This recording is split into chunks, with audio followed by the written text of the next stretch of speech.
Never mind. Okay. I don't know. I hit it and then it wouldn't go. So that it did go. You stopped it. it stopped it. Okay. Yeah. I don't know. All right. I don't know. My internet. I didn't even mean for it to go that long. I wind up getting caught looking at some trailers so we can watch. But yeah, what's up? We got a couple people in here. Appreciate you guys. We're a little late, but we're gonna have some fun. See where we at. But yeah. So behind the scenes, guys, yes, I was here on time, of course. And actually, Tank was actually here by 9:32. So Ram is the culprit. And the real culprit is the penguin, because I'm pretty sure that's what he was doing, finishing up the penguin. I didn't even. So I mean, did you watch it? Nah. Okay, yeah, I didn't get a chance to watch it because it came out like an hour and a half ago. Yeah, so I was like, "There's no way I'm going to try to get this done right before we do this." Yeah, there's no way. Like I wasn't even home when the episode came out. So yeah. But who we got in chat? We got Professor the Film Fan. What is up? Appreciate What's up? I was at this page a second ago. Oh yeah. He asked a question on there. It was like, what is the best Western ever made? Ooh.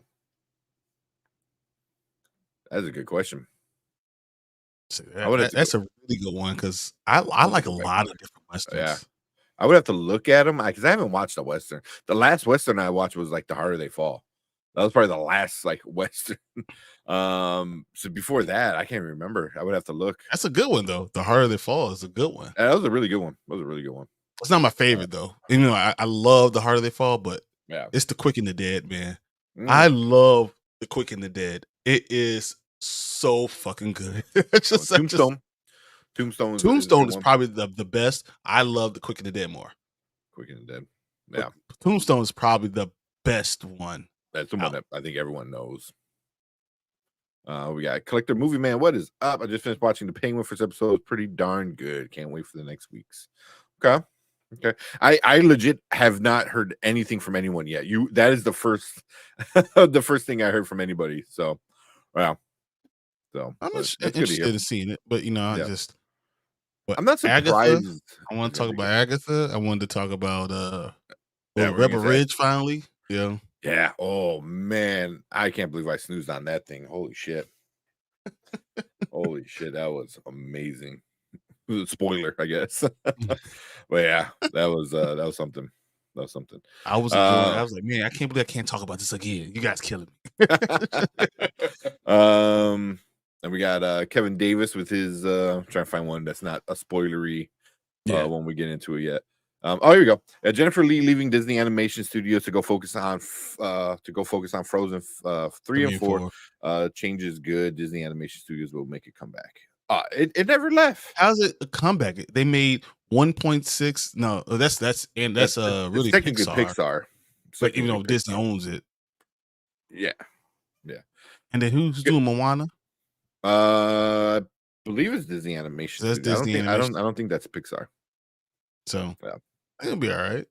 Yeah. Mufasa. Mufasa, I think technically is animation. Yes, it's all animated. So I know the animated studio is the main studio on it. But it never really left. It had some like a lot of people didn't like Wish. I liked Wish, but I just didn't make money.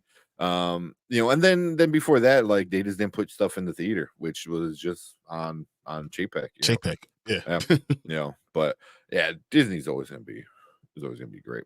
Also, I don't know. I follow the stock because I have some stock. I don't say a lot or not, but I have some. And it's making its way back up. So if you bought like a few weeks ago when we told you to buy, like when it was like 85, like it's back to like I think it was like 92, 93 today. So it was at 93. Making its way back up. I think it ended up at 93 today. Yeah, and I think I think we're gonna be heading up to about the 120s.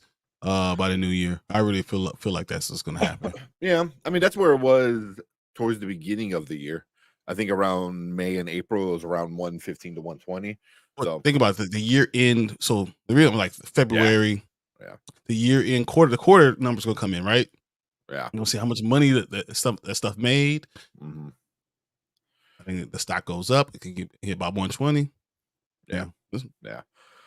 It's gonna keep going with the movies coming out. Saying like all these good stuff. Once the parks start releasing, like when the Villains Land opens up, I mean, people are just gonna like, here's my house.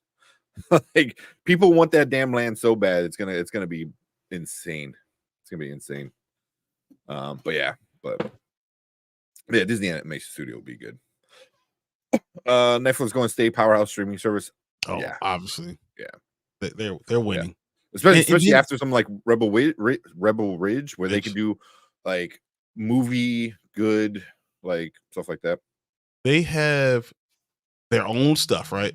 And then they take other people's stuff and they make it good again. It's so funny. Like the things that people give up on go to Netflix and then they flourish again. So like Netflix is just winning. Everything they do, they're such turning to gold right now, which is crazy because I thought they were going to die off. I was worried. I was wondering if they were going to start to die off, but if you can handle the lows and then move on, you're good. So yeah. Also, check out Secret Galaxy. I know I always talk about them. They do like old school stuff. They did one about Blockbuster. That was really effing good. So if you're like, like from us, when we had to go to Blockbuster, Hollywood Video, Blockbuster. Family Video. I know you love Blockbuster. No, Family Video. Family Video. Yes. but and it's just watching it. I was like, man, I miss that. I miss walking in and having just all these shelves with movies on it, and it was just like, it was. You forget me and Brandon worked there, so like, yeah. We don't miss putting the movies out and then people coming back and bringing the stuff back. Like, oh, come on, man. Yeah. Or before with the VCR, the VHS is rewind. Just remind them, man. Just rewind. What's wrong with you? But there was a whole machine, because I knew my mom worked at Blockbuster. There was a machine that did nothing but rewind VHSs. Mm-hmm. That's all it did. You pop it in and it would speed rewind it, and then it was like, that's wild, man. That's how wild we're at now. We had a machine that all it did was buff out the scratches out of DVDs. Yeah. Yep. That's wild. Now you just press a button and you're like, boom, start from the beginning. So yeah. There he is. What's up, man? What's up? Well, not too much. How about you guys? Not bad. Just started and just in time. Keep going through. Mama Bear said hello. Hey, Mama. See, I told you, like, that's when we know we can start. We can go. Brandman, I told him, I said, hey, you can come back on now. She's here. And then that's how we know. Tony said, boom, Spoiler King stepping in the room. Appreciate it. Let's say it like this.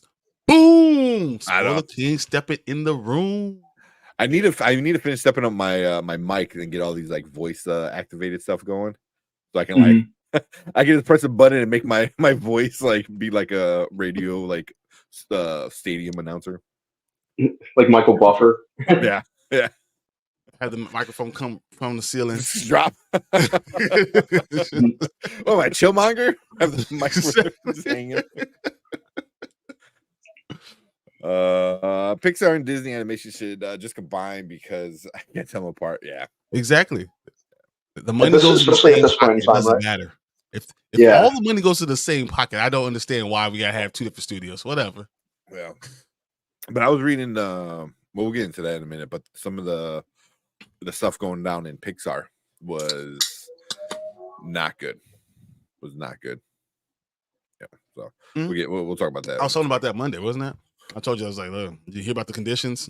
The working conditions. Yeah, even Bo DeMayo chimed in. He's like, see, I told you. It's they're horrible. And I was like, damn, so but it's not the first time Disney's been in trouble for shit like that. It just seems, because Pixar is a little bit more their own thing. Obviously they're still under the Disney umbrella. Money is still an issue, blah blah blah. But Pixar has always had its own like building and stuff. So it just sucks. It sucks like hearing the stuff that it's like, you worked on the project. Imagine working on a project for years and then you get fired or laid off right before the movie comes out to find out like, oh yeah, you're not getting your bonus because the bonus only goes to current employees. I was like, yeah, but I just helped make the most profitable animated movie of all time. Yeah. But you're not an employee anymore, so you don't get that money.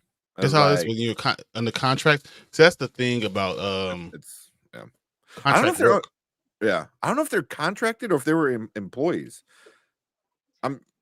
So like consultants, technically, if you brought them in as a consultant on your animation stuff, they are contractors, so they are not employees. So that is a big difference. Yeah, I think they were employees though, because I know there's the big layoff of Disney workers. It isn't like earlier this year. If your name if your name is on it and they had to put your credit on it, you have to get that back.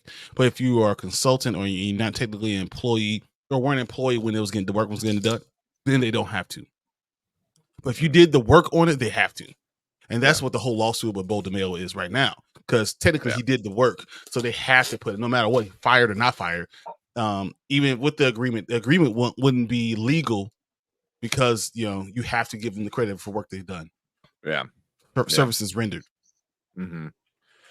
Yeah. But see, then it comes like with the money. Well, then it's bonuses. It's like, no, we paid you, but now the bonus is so different. Bonuses, that's up to your contract, and that could be that. Yeah, but it sucks. But color me surprised. Big studio treats their employees like shit. For real, right? I'm not saying it's like a thing that we should be callous to, but it's a thing that we hear all the time. So. But who else we got? We got Wings of Eternal Night. What's up? Hey, what's going on? So he said my family is safe back home in Galway, Ireland. We touched down this afternoon. Oh, that's right. Yeah, that's wonderful that you got back. Oh, good news. Very cool. Yeah, that's good. Speaking of Blockbuster, I haven't had goobers in years. Dude, I forgot about goobers. I get my goobers at Menards, man. What you talking about? I know. When you're in that long ass line. Yep, I'm like goobers, some Raisinets, and some Boston baked beans. Let's go. Yeah. Boston baked beans. And if you're not, I don't know, is that just a Midwestern thing? Because our friend Martin, who's part of the sports show, he had no idea what those were. What goobers were? No, Boston baked beans. Mm-hmm. He's like, I don't want no beans. It was like, no, they're not beans, Boston man. They do. It's, like they're candied. Are they candied peanuts? Right? I think. Yep. Candied peanuts. Yeah. Candied peanuts. And he's like, what? So I sent them a whole bag, like fresh off the conveyor belt, because we have a Fiera pan not too far from my house. Mm-hmm. So. See, Tony knows what he's talking about. Boston baked Tony beans. Knows. Yeah, that's what I'm talking about. Man. Oh, they're so good. I gotta tell Tony, I'm realizing my hair is a problem because now, like when I go to sleep, like I can lay on my back on my hair, and then like I'm trying to sit up, and I'm like, oh man, I've never had that problem where I can't have my hair behind my back without laying on it. So now like it's becoming an issue. So I'm like, I might have to snip some of this stuff a little bit because it's really an issue. Like I work out, I put my head on the bench. I'm laying on my hair, so I can't move my neck because it's laid on my back. Like, I get what you're saying. Yeah. So it's like stuck. So I was like, man, this. So there's like that cushion of hair between you and the surface. So like it's okay when it's on your head, but when it's going to your back, you're laying down on it. Yeah. Oh yeah. You can't move your hair. You're like It's so funny. They're laughing at me. Yeah. Like I'm stuck. What else we got? We're staying in my childhood home that my mother still owns. That's awesome. That's really that's really cool that you can do that with your kids. Said I'm so sorry, not a lot of modern Disney in our home. Oh no. I understand that, honestly, but there's problems with old Disney too. You want to be real honest. I mean, think about the first time you saw Little Mermaids. Little Mermaid, like it's you have problems with all Disney. Yeah. Peter Pan, they changed the Peter Pan ride at both Disney World and Disneyland to be less that cliche, Native American kind of style. So, and I think it looks better now, honestly. Like it looks more like real instead of like cartoony. So I always feel like if you hurting people like for their culture and you're doing something that's misappropriating something, then what's the point of trying to make it a good thing? Just go ahead and say, look, we made a mistake. Let's correct this now. And because I think culture is something that's been around for hundreds of years. So there's no point of trying to hurt someone in that way. I just don't understand it. I won't agree with it. So if anyone has a problem with it culturally, then you don't get to choose your culture. You don't get to choose that stuff. So why would you allow it? Yeah. And who says your culture is better than anyone else's? Yeah. So. Yeah. So not gonna lie, I'm confused how Boston Baked Beans into the convo. I don't remember. The question is, Mama Bear, why haven't Boston Baked Beans been talking about more often? That's the real question. Yeah. Oh, speaking of, did we skip it last year? Our candy draft, Candy Fest. Yeah, we did not do it last year. We didn't do it last year. We for sure are gonna do it this year. So like we're all into like fancy football, so we do drafts. Practice mock drafts. So we decided to kind of mix in Halloween with our draft. So we all get together. All the people part of the Nerd Huddle. We kind of get together and we draft candy, and then at the end of the draft, we ask everybody who has the better bag. You know what I mean? So I think 2 years ago I won. Yeah. 3 years ago, it's been close a few times. Like it's been every time it's been close. Yeah.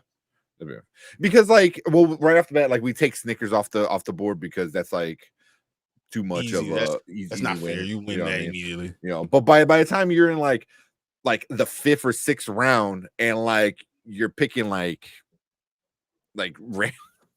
random shit. Like Martin last year picked like Dove chocolate. I'm like, no, you know, giving away Dove chocolate. No. But then we get people like you. They're like, well, argue down everybody that Milk Duds is a top 5 candy. It's not. It's not a top 5 candy. I had Milk Duds the other day. He's like, Milk Duds are the top 5 candy. I was like, top 5 of what? They ain't the top 5 of caramel chocolate candy. That's toffee. Ain't toffee, ain't caramel. It's bad. It's not good. I put it in the fridge. Then you can break your teeth, freeze up. But not, you just like like it's like a sucker almost. Carmelos are better. Carmelos are good. Another one that I've forgotten about. Yeah, Carmelos. Yeah. Well, we'll definitely do that again this year. Let's see where we go. Because I don't want my daughter falling under a Disney princess spell. Hey. Okay. Hey. I mean, you also got to talk about all the old school Disney princesses. Like, you have to sit there and wait for a big man to come save you instead of saving yourself at any point. That's why a lot of people like the Frozen kind of stuff. It's the sisterly love and their sister bond and stuff like that. But they also have the fact that someone did come and do something, but they saved him more than him saving her. So that's always a good thing too. You have your own abilities in your own mind. You can use it. Yeah. So well, Anna early on did kind of give me Ariel vibes. Wanting to marry a dude that she had just met. Yeah, but that is true too, though. You could be stupid, naive at the beginning, but you don't realize your own power at the end. And technically, I'll give Anna this. She at least talked to the guy before she decided she was in love with him. While Ariel would just sing to Eric's unconscious body. Yeah. they knew of each other before she like proclaimed her love. Yeah, it was bad. That's why Ponyo is like is like Little Mermaid. It's Japanese Miyazaki, Studio Ghibli movie. It is an amazing movie. It's so innocent and it's so amazing. I love that. And my son is starting to get into a lot of the Miyazaki Studio Ghibli stuff. So we're watching Totoro, we're watching Spirited Away, we're watching Ponyo, Howl's Moving Castle, and he like loves them all, and it's the best. Real quick, Mega Puff Girl, what's up? Mega Puff Girl, how you doing? But Mama Bear had me laughing. Oh my gosh. What happened? That's all that one. Ear had a feet obsession, yeah. Yeah, she did. Yeah. It's the Dingle Hopper. The Dingle Hopper. They need a do like they probably did do it like the actual story of the Little Mermaid, because when she like the actual mythology of it was or the folklore was like when she wanted feet, like the evil chick, whatever, I forgot what her name is, Ursula? just like Ursula, like just like cut her fin in half and goes boom, feet, legs. It's like what? Because that's what I think it is. That's what I remember hearing. That's horrible. Awful. all those are super like horrible, and I know, but you Disney fight can't them. get it to my girls. Like, hey, No. here you go. That's but why yeah, they're like not gonna do it. Sleeping Beauty was another one that's like pretty messed up. Like, you know, so Snow White is another one that's pretty messed up. Like, it's what messed up anyway. If you really think about it, it's messed up. Yeah. I also say Rapunzel is actually an old African folktale thing. Yeah, that's what you said. I didn't know that. That's pretty cool. I mean, think about it. A hair so thick and strong that you can let it down and you can climb it up like a rope. Yeah. That's this hair. that's this hair. Like Taylor Swift can grow her hair as long as she wants, but yeah, but you won't be able to do anything with it.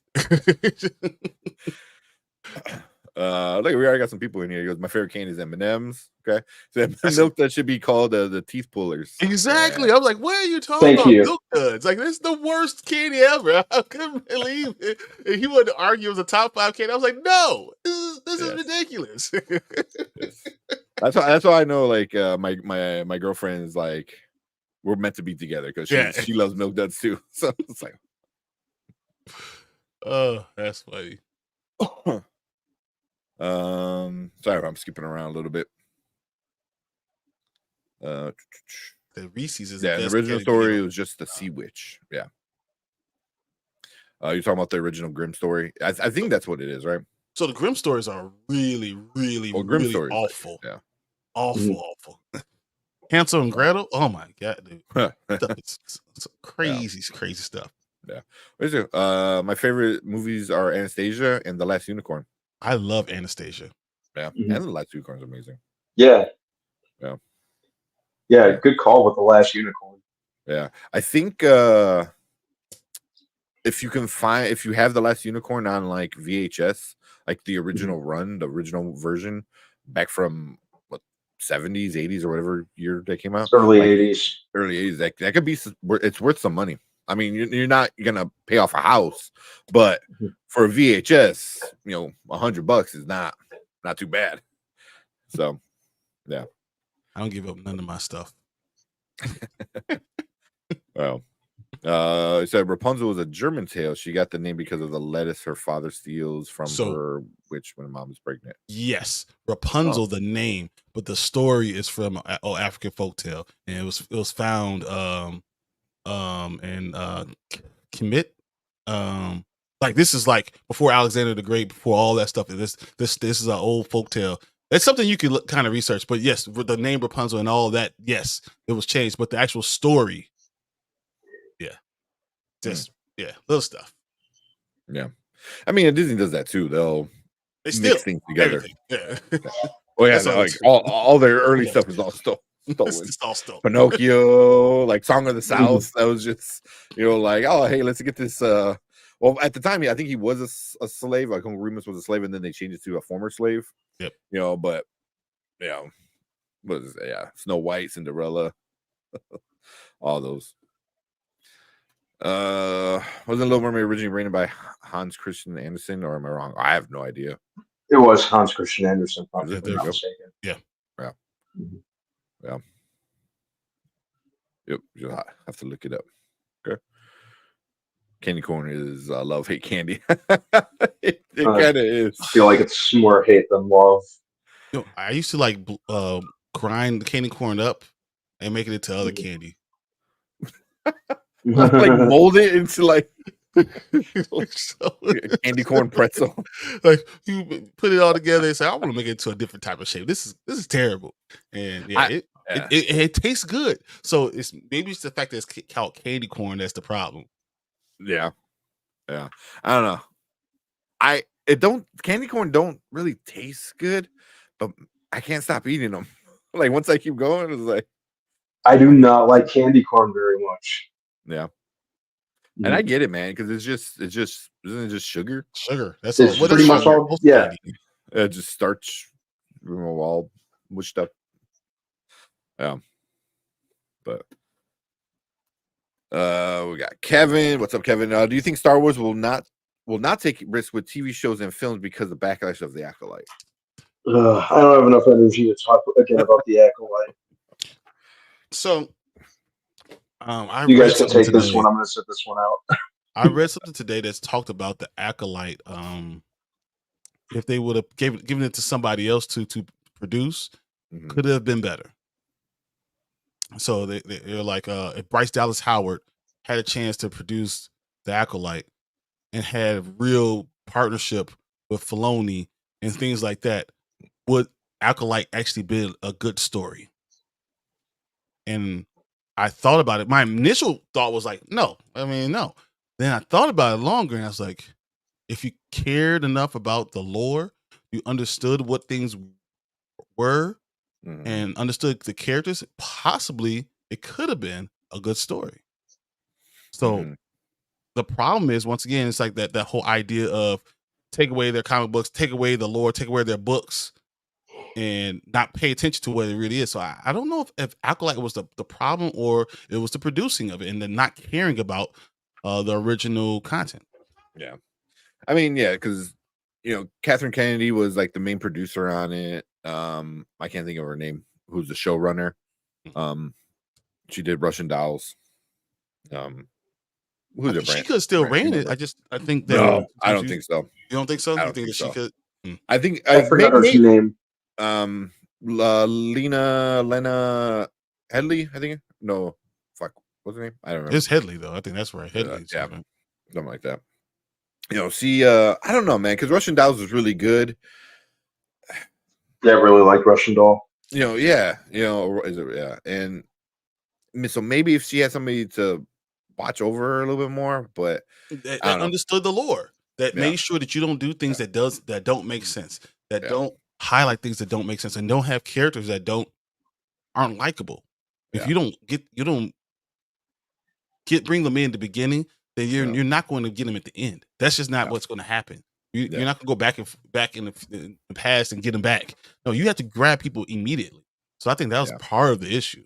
Yeah, and so with Risk,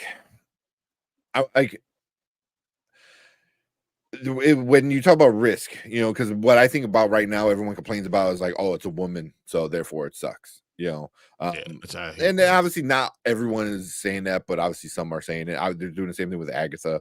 They go, and I don't know if that's necessarily the issue, with it. I think the Risk was more of running a story so loose to Star Wars lore. Exactly. I think that was the risky part. And not having George Lucas's original like thoughts and ideas. I don't know, thoughts and ideas. Like his kind of like guidelines that he kind of had. That's what I think. But like I think I know what you're talking about, because I've seen other people talk about that too. If like could it have been better, and I think it could have been.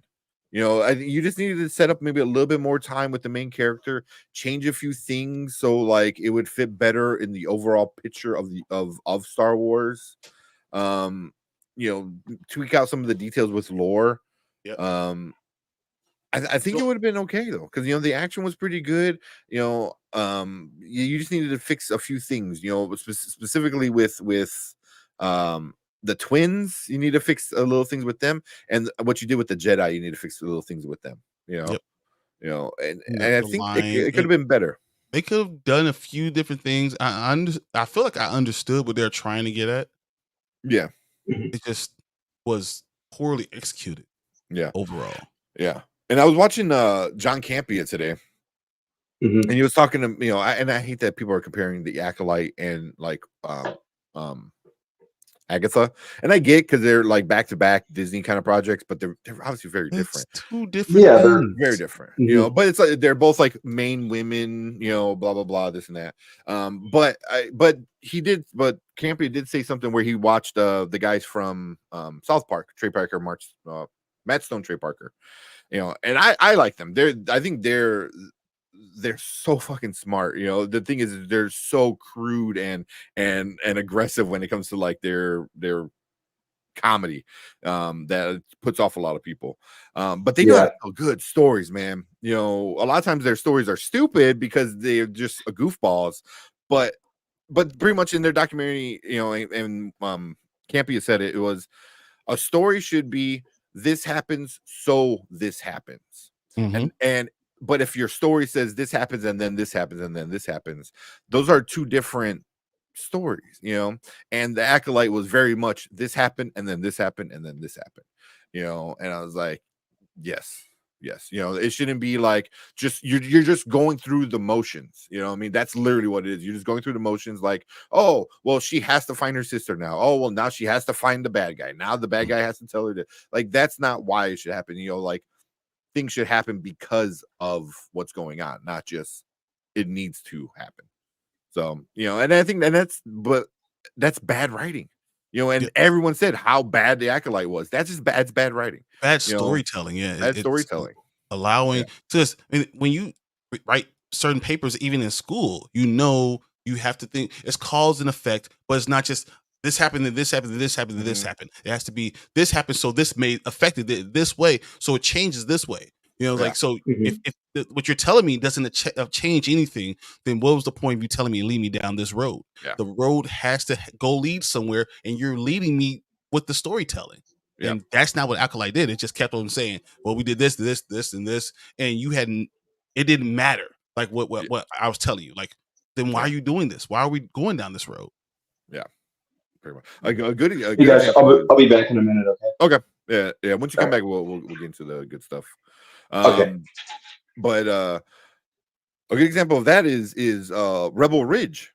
You know, just watch it as like this happened, you know, and then this, you know, then which allowed this to happen, and then this turned into that, and then this turned into this, and then by the end you're just like, holy shit! Like, all this happened because of a bad decision, right? You know, a bad decision, you know, with bad people, you know, and now we have like everybody's on fire. You know, everything's on fire at the end.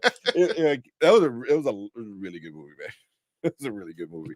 But that's what it was. It just wasn't like, oh, and now the bad guy has to fight the good guy. Now the good guy has to do this. Oh, now the good guy got to do this. You know, that's not good storytelling. It's terrible storytelling. It's it makes boring. people very boring. Yeah. You know, that's why the Acolyte it had enough where you're like, okay, I'm kind of interested in some things, but it was boring.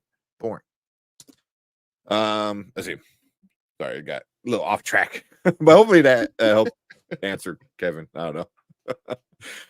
My favorite animated Halloween movie is Scooby, and The Witch's Ghost was my favorite cartoon. Let's go, Scooby Doo. That's you know I love Scooby Doo. Scooby Doo is good. Just my other cartoon, Jim and the Holograms. Oh, that's old school. That's really old school. Yeah. We got Tony, or not Tony. I'm seeing Anzo. Tony here. We got Anzo. What's up, Anzo? Appreciate it. And then we also got Road to Wisdom, Danny. The man, the myth, the legend, Danny. Yeah. Let's go. Yeah, I know. I was watching bad about the sequels. The prequels. Let's say something real quick bad about the prequels. Let's just do it right now, man. There's too much hate going on in the Star Wars fandom, man. We got to come together. There's some crazy shit going on. Because I mean, the truth is, they're good. They're all good. All that stuff is good except until you get to the sequels. Sequels are not good. Sorry, Last Jedi. Blame the last. That was before that.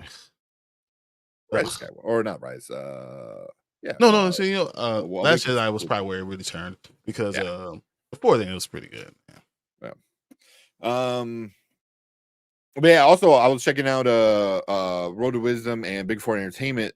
Danny and Anzo, they do their live watch party. You know, so obviously I watched it on my own, so I didn't watch that with you guys. I kind of skipped to the end and got you guys' reactions and stuff like that. So yeah, you know, I was kind of on board with exactly where they're kind of at with it. So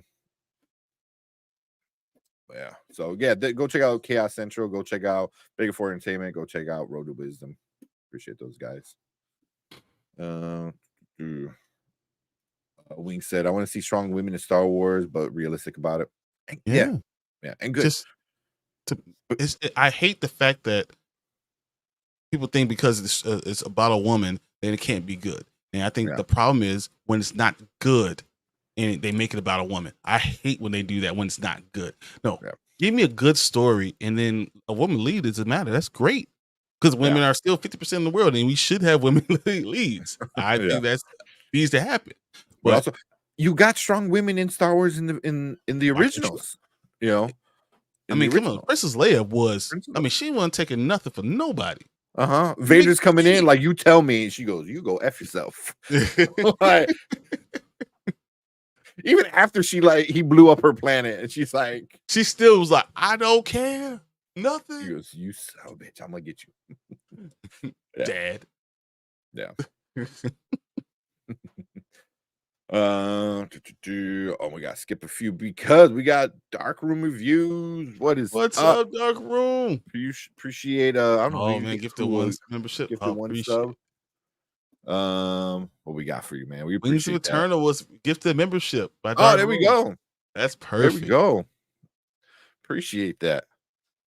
What we got? Here we go. Yes. That was me already. Yeah, right.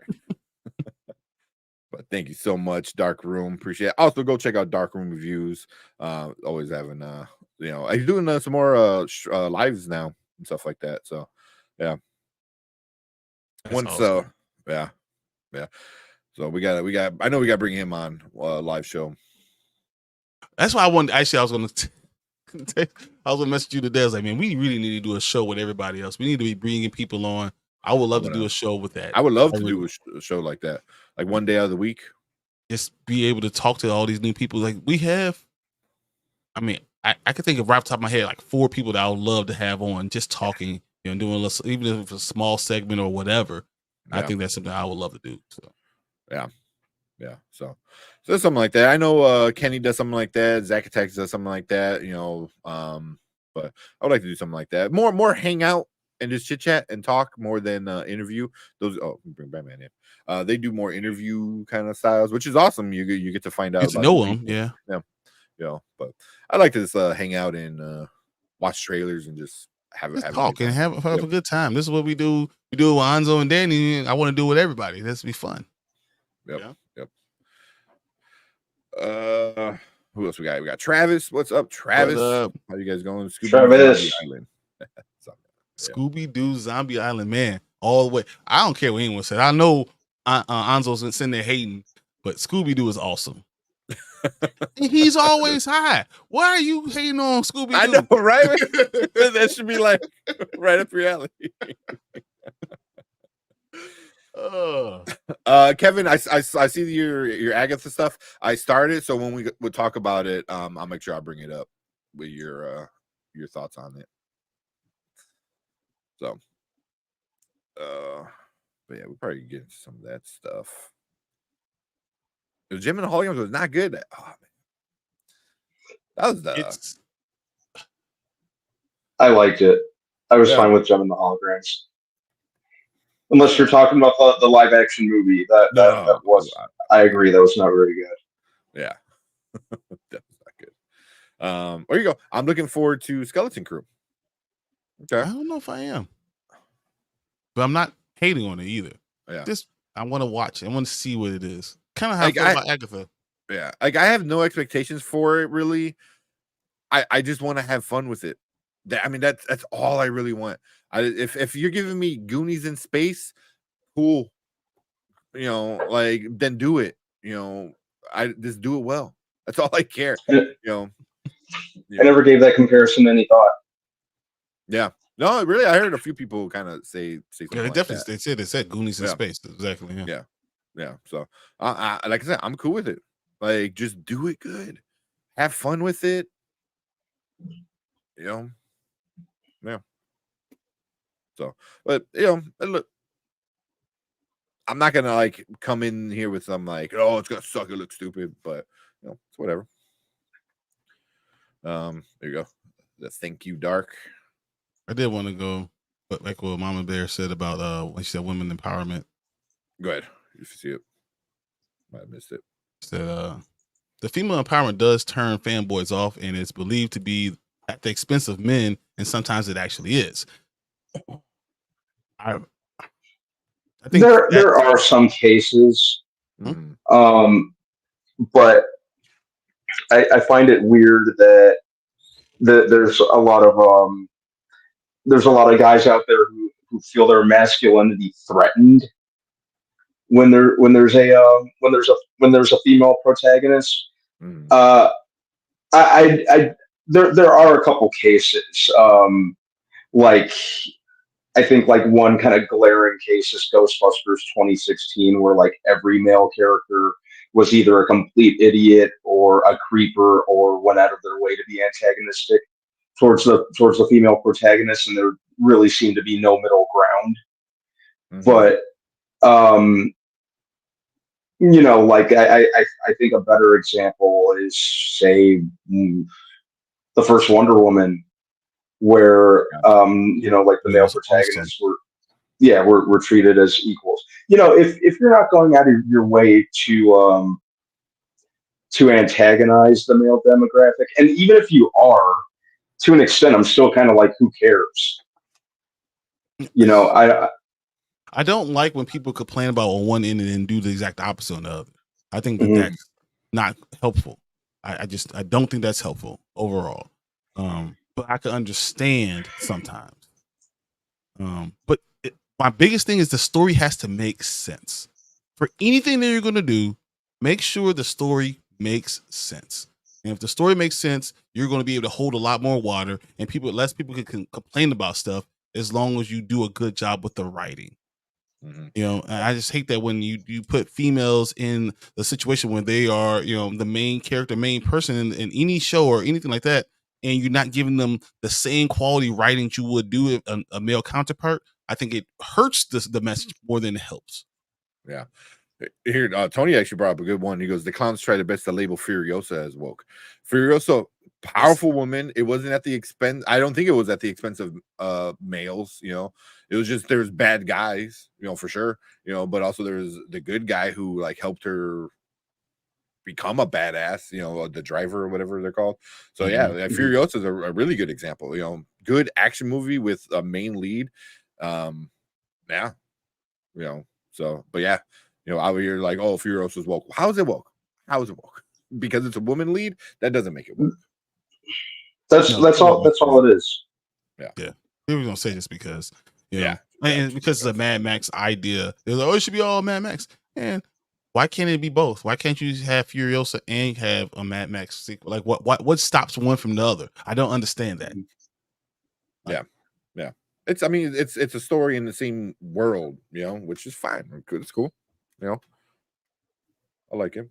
Like again, if it's done well, it makes sense. I'm all for it. But yeah, the 2016 was a prime example of that. It was defensive blow to men and offensive blow to the original film. Didn't throw at women. Yeah, it was yeah. Sorry for my skipping around because we were kind of running. No, because we had to get to Agatha stuff. Yeah, we got to get to our stuff.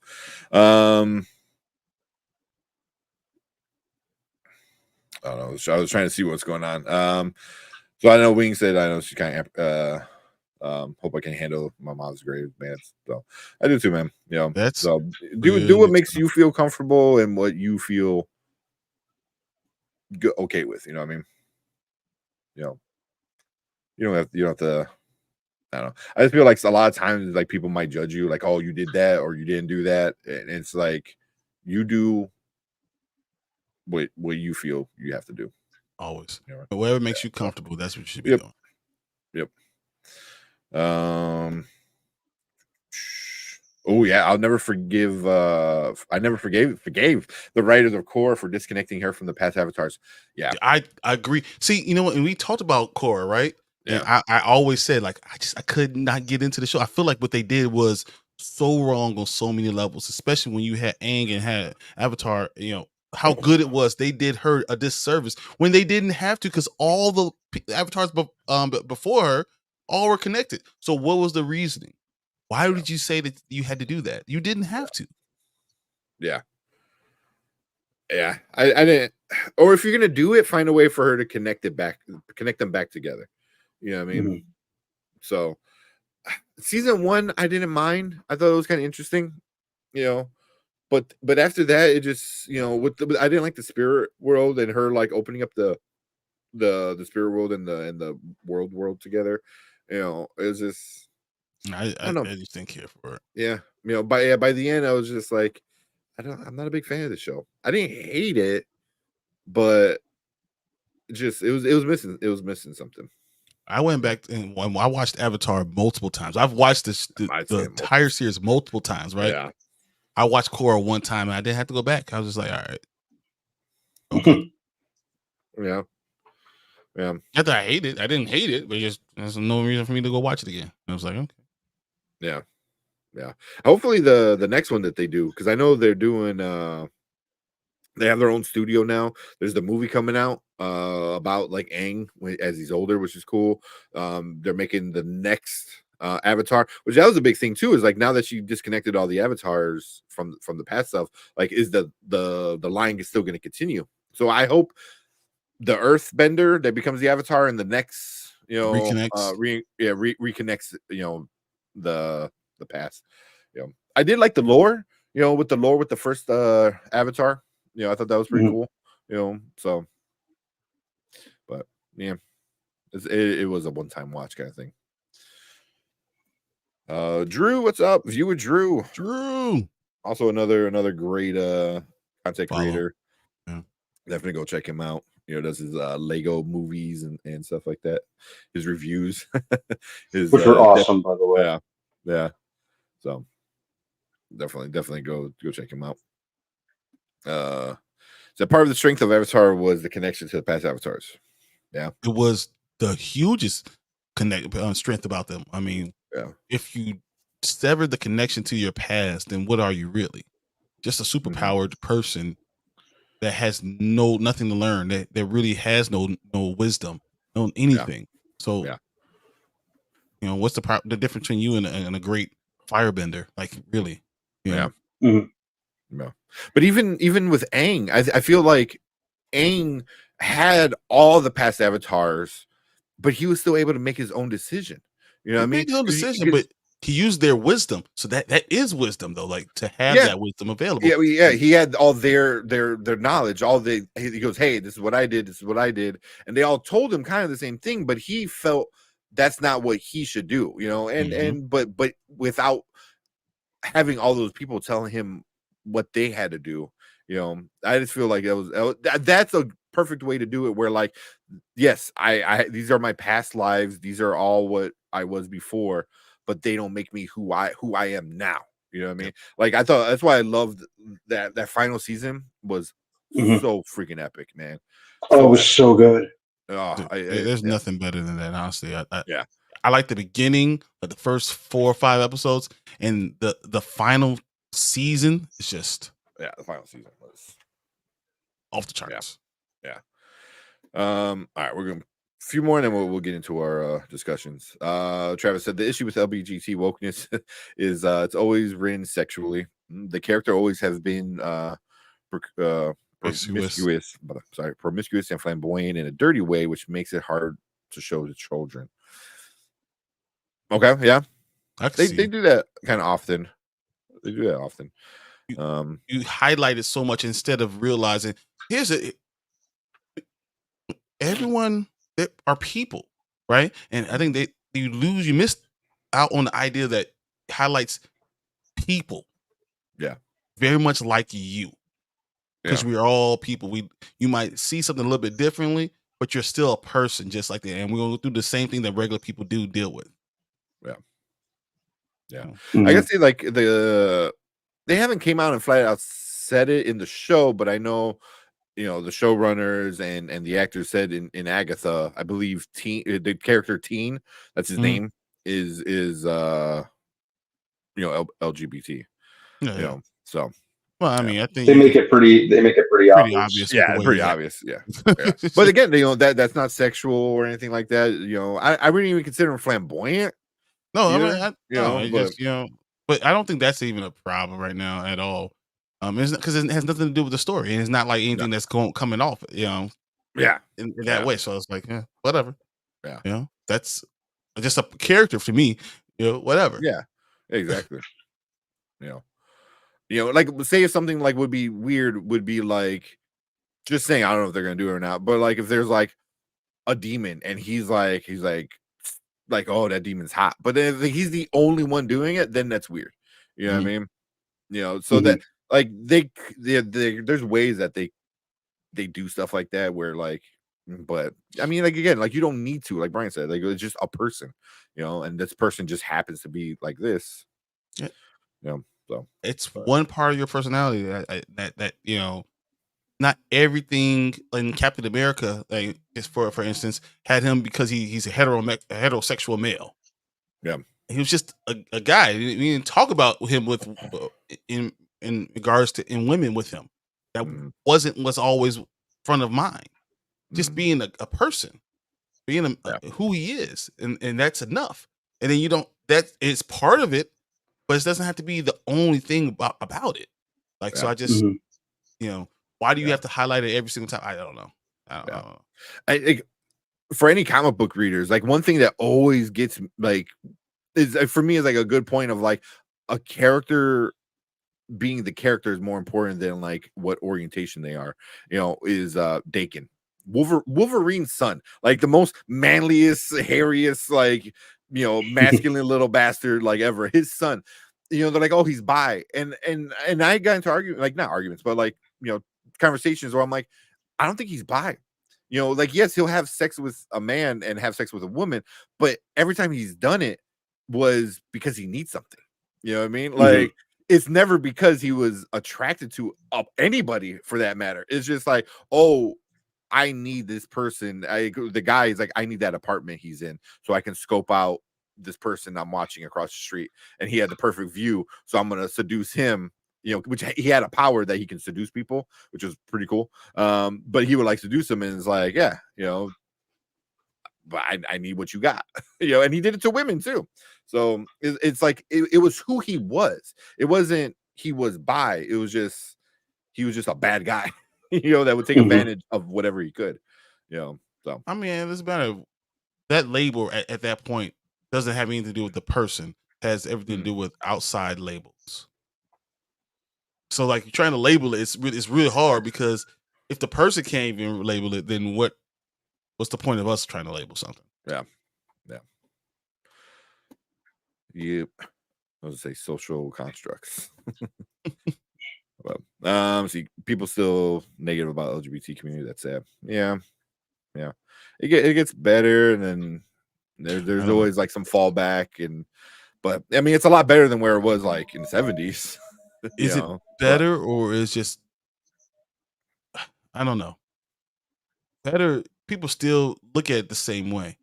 People just are quieter about what they're thinking. That's true. So that's why like it's hard.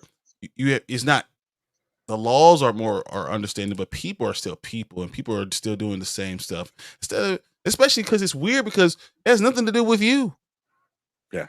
It has nothing to do with you, so who cares? Yeah. Who am I to judge you? That's just me. Said that 90 shows pretty highlights everything wrong with wokeness right now. Even the idea of wokeness. Yeah. That 90 show. I haven't seen the newest season. I like the first season of that 90 show. I haven't seen this yeah. I haven't got the second season yet. There's a second season right now? I didn't realize that. Yep. Yeah. That came out a few months ago. Oh man, I would have watched that. I would have watched that immediately. Guess I'm going to know what we're doing this weekend. It's on my watch list because I enjoyed the first one. Was it as good as that 70s show? No. It's better but I had fun with it. Better than that 80s show. Yeah. That one sucked. That lasted all of 2 seconds too. Yeah. That's 2 seconds too long. Too much. Yep. This one's pretty good. I enjoy it. All right. You guys did you watch Rebel Ridge, Brandon? Yes. On Netflix? Okay. Mm-hmm. So yeah, so we'll do that. We'll do Agatha first. And then we'll talk Rebel Ridge, and then we'll see where we're at and do a couple trailers. Cool. I don't know. Should I keep it like that? You see some mouths. Or we could change our the layout. Yeah. Boy. I wish. Can you do text? I can't do text, right?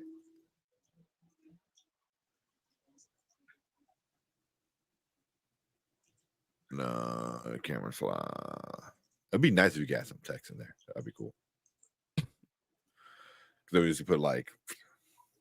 I knew we could do banners, but the banners are kind of like in the same spot all the time. And so it was overlaying and kind of yeah. Because it's like, can I move that?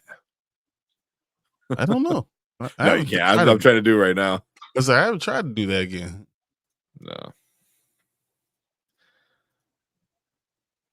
Yeah.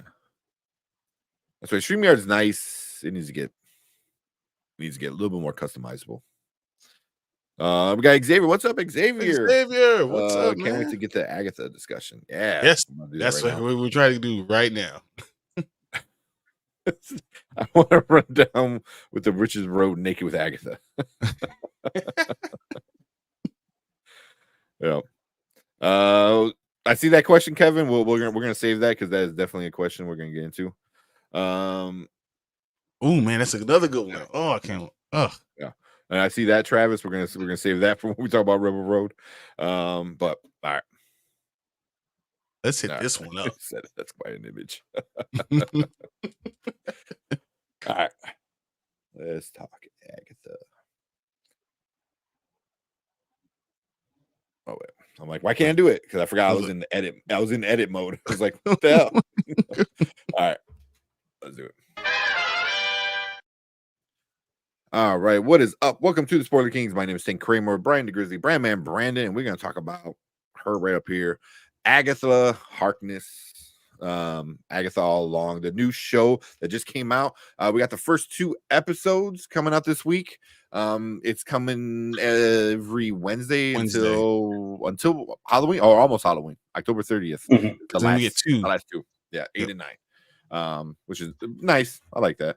But yeah, so we're gonna get into it. We're gonna get to full spoilers. So if you haven't watched it yet, hit pause on this video, go check out those episodes, come back, and let's chit chat about this new Marvel spin-off kind of show. So right off the bat, before we get anything, this is a spin-off of WandaVision. You know, so you kind of had to have seen WandaVision to know what's at least going on with this, like even who this character is. So you have some homework to do, you know, but WandaVision might be one of the better, if not the best. No, it's not the second best. I know you like Falcon Winter Soldier. No, Loki. Oh, Loki. Yeah, Loki's right. Loki's up there too. But yeah, definitely it's good. WandaVision is good. It's highly recommend it. But we're gonna get into this. It's pretty much Catherine Hahn's character is Agatha. It follows everything, all the events of WandaVision. She doesn't have powers, blah blah blah. So yeah, pretty much if you haven't seen that, I don't know. But we're gonna talk about it. We'll start off with some of the things we might have liked. Start with you, Brian. What you think? I thought it was cool that kind of tried to start off like what was it, the WandaVision? I thought that was cool. I mean, I thought Aubrey Plaza was fun. As soon as she kind of popped in there, I enjoyed seeing her. I really want to talk about episode 1 or episode 2 too. We do both. It's a 1 and 2. You know, I enjoyed episode 2. It went almost fast for me because I feel like they were doing so much was going on. I like the interaction with all the characters in episode 2. I thought that overall, I was worried because it's not connected to anything, and I felt like they alleviated my worry with that, because if it can stand as its own. It felt very much like Werewolf by Night, that type of thing. Like it's its own thing on the side, and it's okay to have its own thing on the side. So I thought that they did a good job with a lot of different things. In the first two episodes. Well, the second episode. I'll talk about the other stuff later. Okay. What about you, Brandman? What are the things you liked about it? I liked kind of similar to what Brian said. I liked how it started off. It definitely reminded me of WandaVision, and it kind of left me curious as to where they were going with it. It was, it was total like Mare of Easttown. How they started with it, yeah, which I thought was cool. And I kind of expected that kind of like trippy like vibe where you don't quite understand what's going on just because we're dealing with dark magic and the more supernatural side. So I appreciated that they went that route. It was kind of its own thing without feeling too much like WandaVision at the beginning, but the way they started it out made sense considering where we last left Agatha. I liked how Catherine Hahn got to display like a multitude of sides in a very limited amount of time. It says a lot about her as an actress. Aubrey Plaza, is just great to watch in anything that she shows up in. Mm-hmm. And I know they were kind of keeping under wraps who or what exactly she was playing, so it was nice to finally get an answer behind that. And I think that the pacing of it was very like good. Like boom, we know this in the first episode and where Agatha's at. Boom, episode 2, here's what's happening next. So it kind of seems like it's on that like going on that nicely paced incline where it's not really dawdling or wasting time on BS. Yeah. Yeah. Okay. Yeah. I agree. Like the pacing I thought was pretty good because I saw when before I hit live, or before I hit play, I was like, how long are these episodes? And one was like 42 and it was like 43 or something like that. So I'm like, oh, okay, they could be something good if they don't, screw it up with the pacing.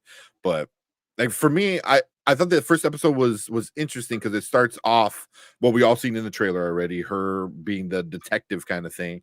I loved all the little Easter eggs. Man, there's so many Easter eggs in this freaking show so far, and it's only 2 episodes. But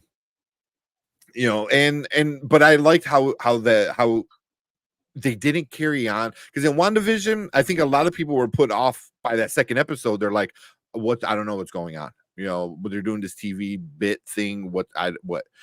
Here it lasted the 1 episode. They did the TV bit kind of thing. She went through all her stages of the WandaVision before she reverted back to being Agatha, which I thought was pretty cool. And I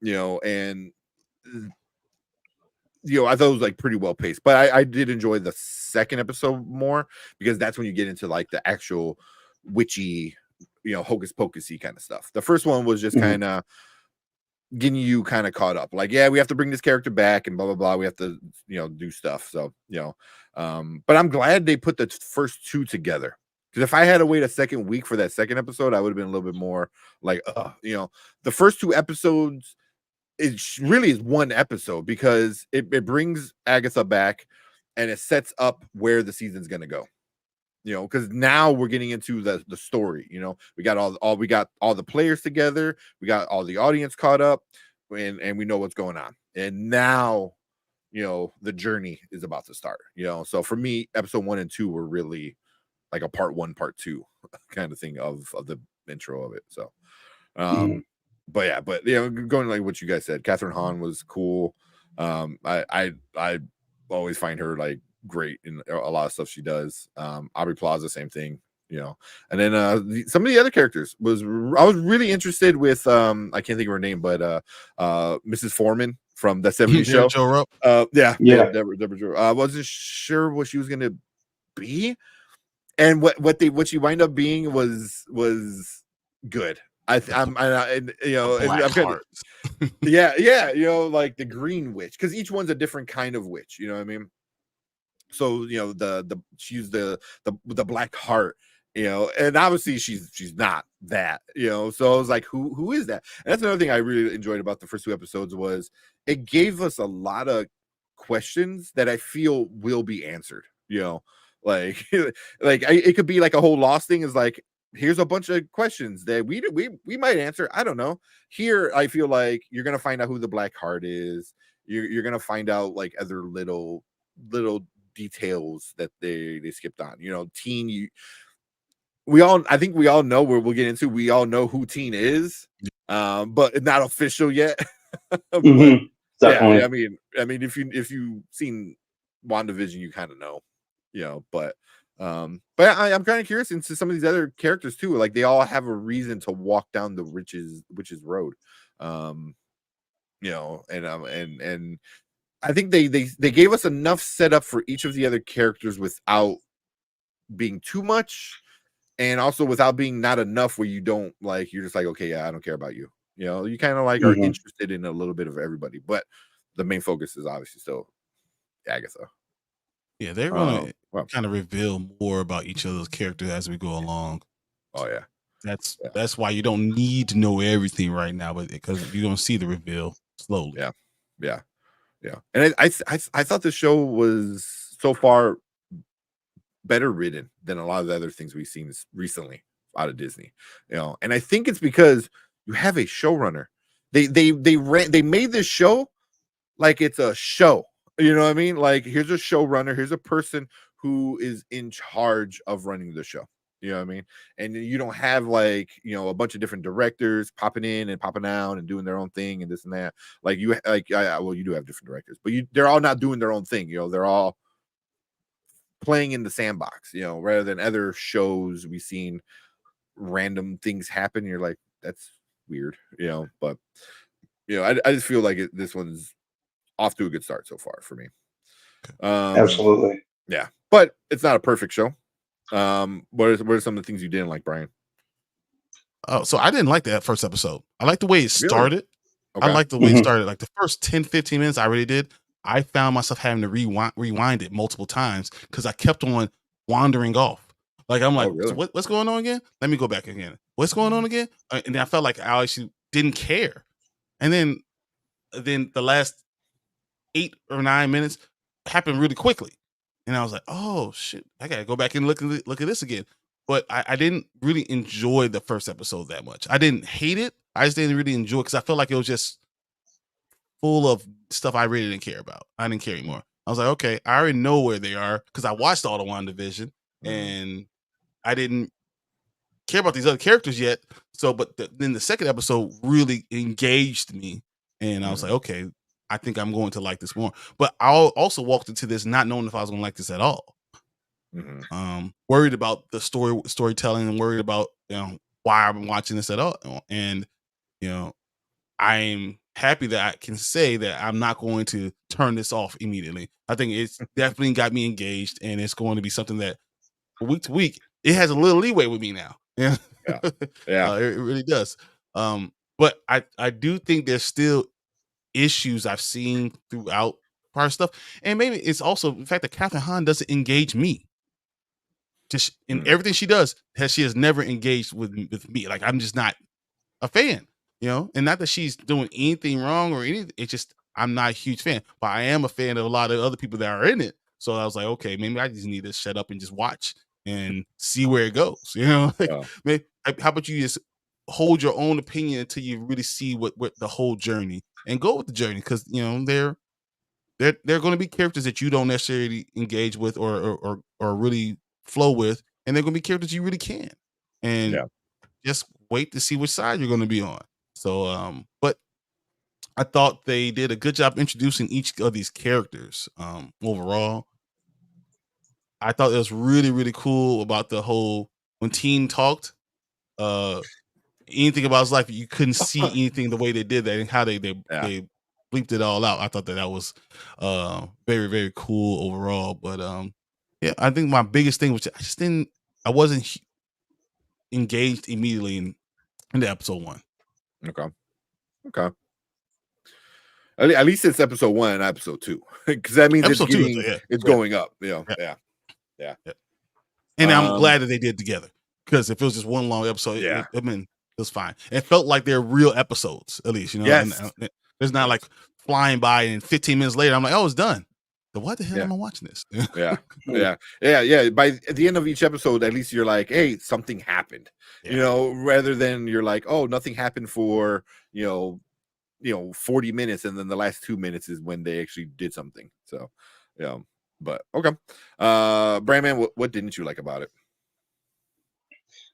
There seemed to be a 180 that they pulled pretty quickly with the teen character, where he went from kind of like trying to steal from Agatha to like basically being a huge fanboy. Mm-hmm. That was kind of jarring for me a little bit. I think that what I liked about the first episode, I can see how it could also kind of work against it, because it almost seemed like I could see how people could almost find it to be too similar to WandaVision, even though I appreciated it. But I could see how they could have gone a different route with it, because, like I said, it was essentially Mare of Easttown. And the first episode of WandaVision was what, like, I Love Lucy or I Dream of Jeannie. Yeah. So I don't know wasn't the fake, because the fake thing, wasn't it Agnes of Easttown or something like that? Yeah, like Agnes of Easttown. Yeah. So it was like something they legit like that, yeah. So yeah, it's like right on, spot on what you said. Much as I myself appreciated it, but I could see why that might be a little off-putting for people. I think those were my main things. I think a lot of the witch characters in the second episode, I could see how they could kind of be a little tropey or kind of stock character. Mm-hmm. Yeah. Mm-hmm. We have like the kind of like hard ass, like kind of tough girl one. We have the stuck up one. We have like kind of like the bubbly one. I could see how it could be very very tropey, but so we have to see where they kind of go with that. But those were mine. Yeah. They definitely played into a lot of like witchy tropes, which is fine. I don't mind it.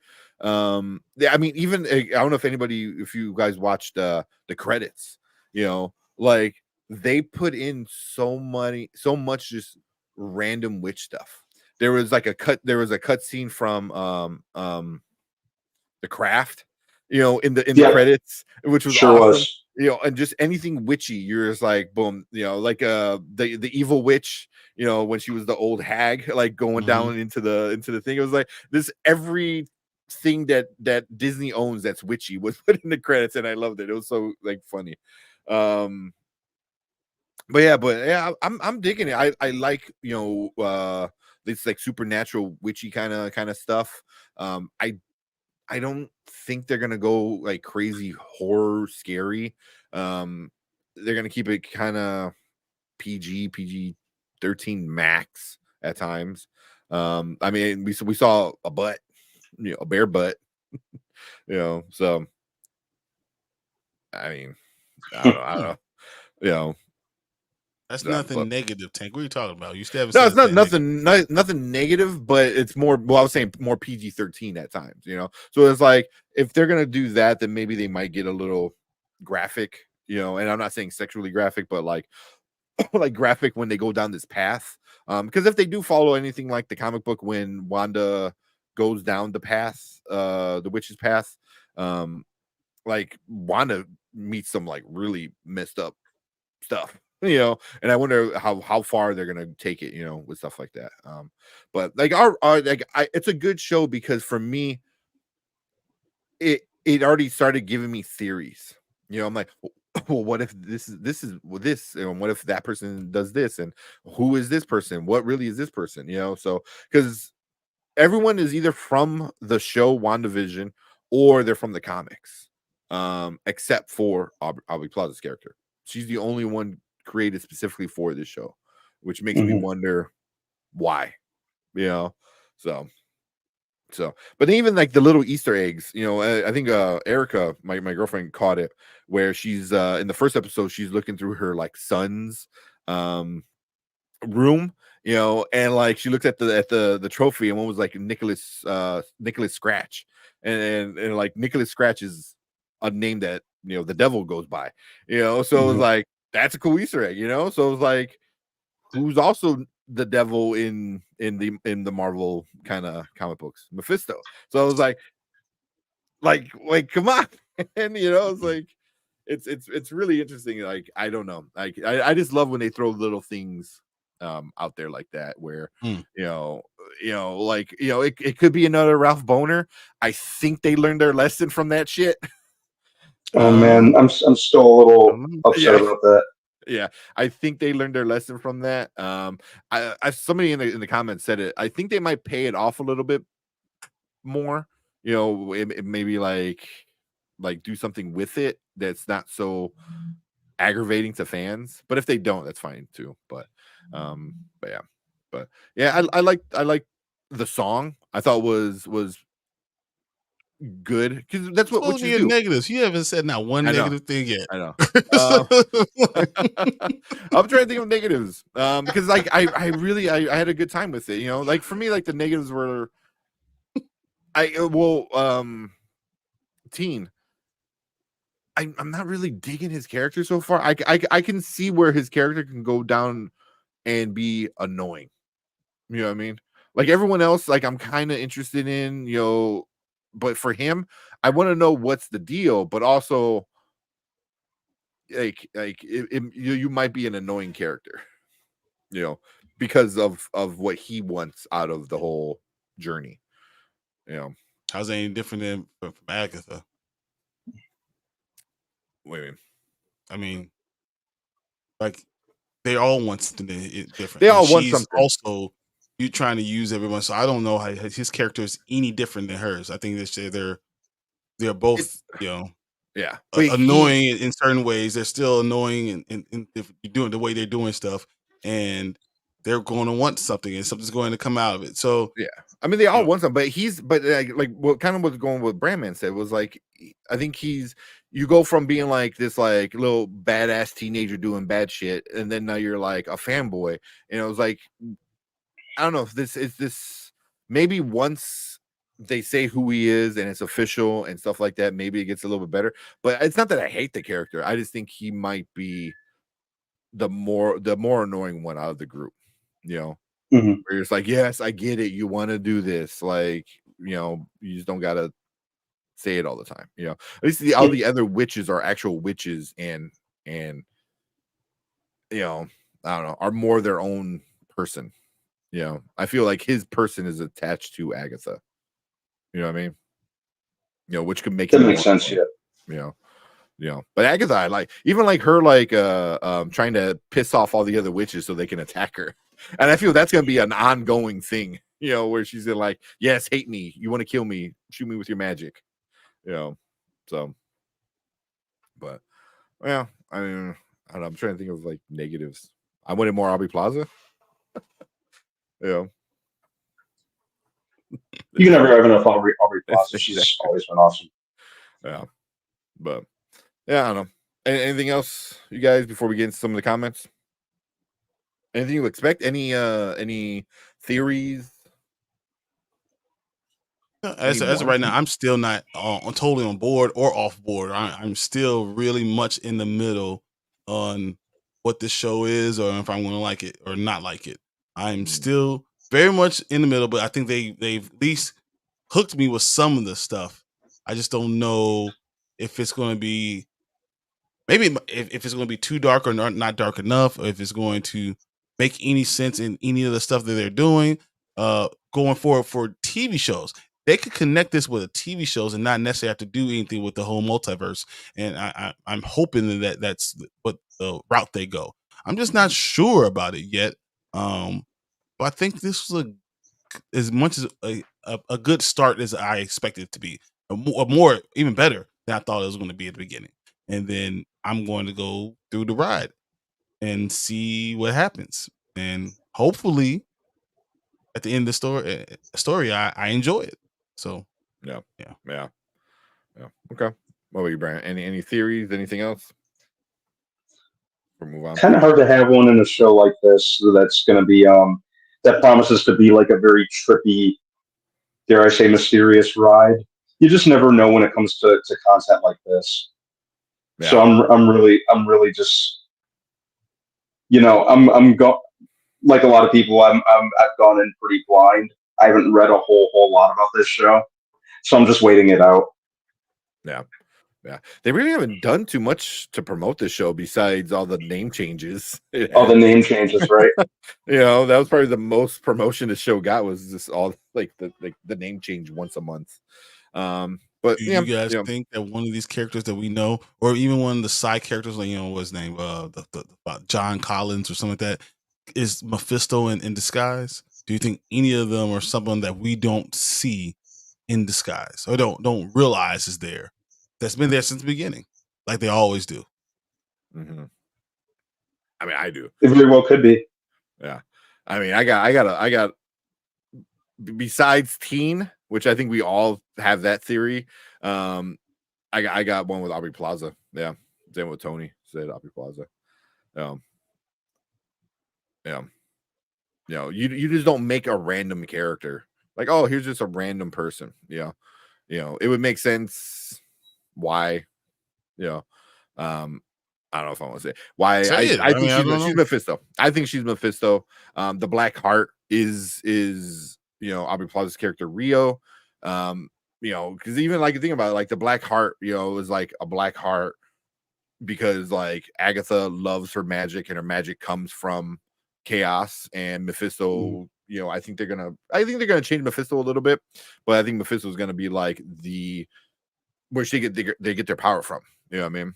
So I think it's all gonna be like connected to Aubrey Plaza being Mephisto. I don't think she's going to be Mephisto in everything. I think they're going to make Mephisto a shapeshifter. So the Mephisto we get in this show, if we do, is going to be a different actor than the Mephisto we get in Ironheart. And I think that's how they can get around that. I don't think she's Mephisto. But that'd be interesting. Yeah. Aubrey Plaza is Michelle Morbius. Morbius' sister. Jeez. I would think that Aubrey Plaza would be more interesting as like the Green Witch, like the Wicked Witch. Yeah. The true Wicked Witch of the West. That kind of character throughout the entire thing. Yeah. Oh. Man. I mean, I do think Agatha is the green, or Agatha, that Rio is the Green Witch. That was the Black Heart, the other witch that was missing on the paper. I do think that's the other person. So you don't think Miss Hart is really part of this coven? No. She went to go get her because she didn't want somebody else. I don't think she's not even a witch. She had no idea what she was even doing. And I thought that was like super funny. When everyone's singing, she's like okay, like I just feel like she doesn't know what she's in for, and I find that kind of like funny. She's just in for a ride because like her husband's dead. Wanda killed him in WandaVision, and that's what made me think that she is actually something more than that. That she is under the same thing as everyone else because Wanda also hid her. Yeah. So I don't know. We'll see. Could be, but cool. Yeah. So those are our thoughts. See with episode 1 and 2. We'll continue every week as it goes down. This one's a little bit longer because the first 2 episodes and just the first one. But if you're watching on the replay, hit that like button, hit the subscribe button. Come and let us know what you think about it. On Rotten Tomatoes, it's around like a 75-ish between the audience and the critics. So it's a okay show. That's a pretty solid number, especially coming from a Disney show right now these days. You're at 79 to 78 right now. Wow, so it went up a little bit more. Okay.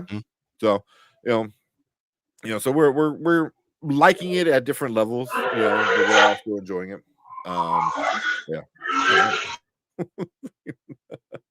So we either drag racing or that's a one of those devil dogs that Agatha summoned. I guess someone that down there thinks they're Vin freaking Diesel. You got Vin Diesel out there, and NASCAR was a couple months ago. But cool. Yeah, hit that like button, hit the subscribe button, let us know what you think. We appreciate everyone hanging out with us in the replay. Thank you guys so much. We're on our way to 2,000, so please share, like, do all that good stuff on YouTube that the algorithm likes to hear from our fans. But if you are watching live, stick around because we're gonna get to your comments and we're gonna chit chat about all this stuff.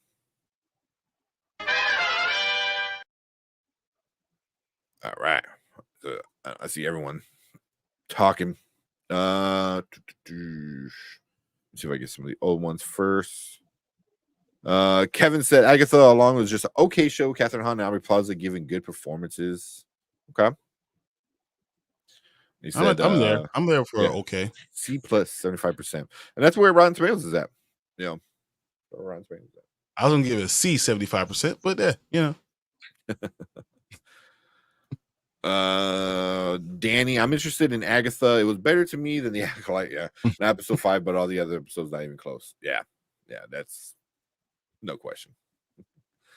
Here you go. He goes, do you think Elizabeth Olsen will appear in post-credit scene in Agatha all along? It wouldn't surprise me if she does. I don't think she appears, but the Scarlet Witch probably will be awakened somewhere in this.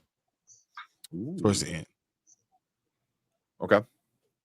I like that.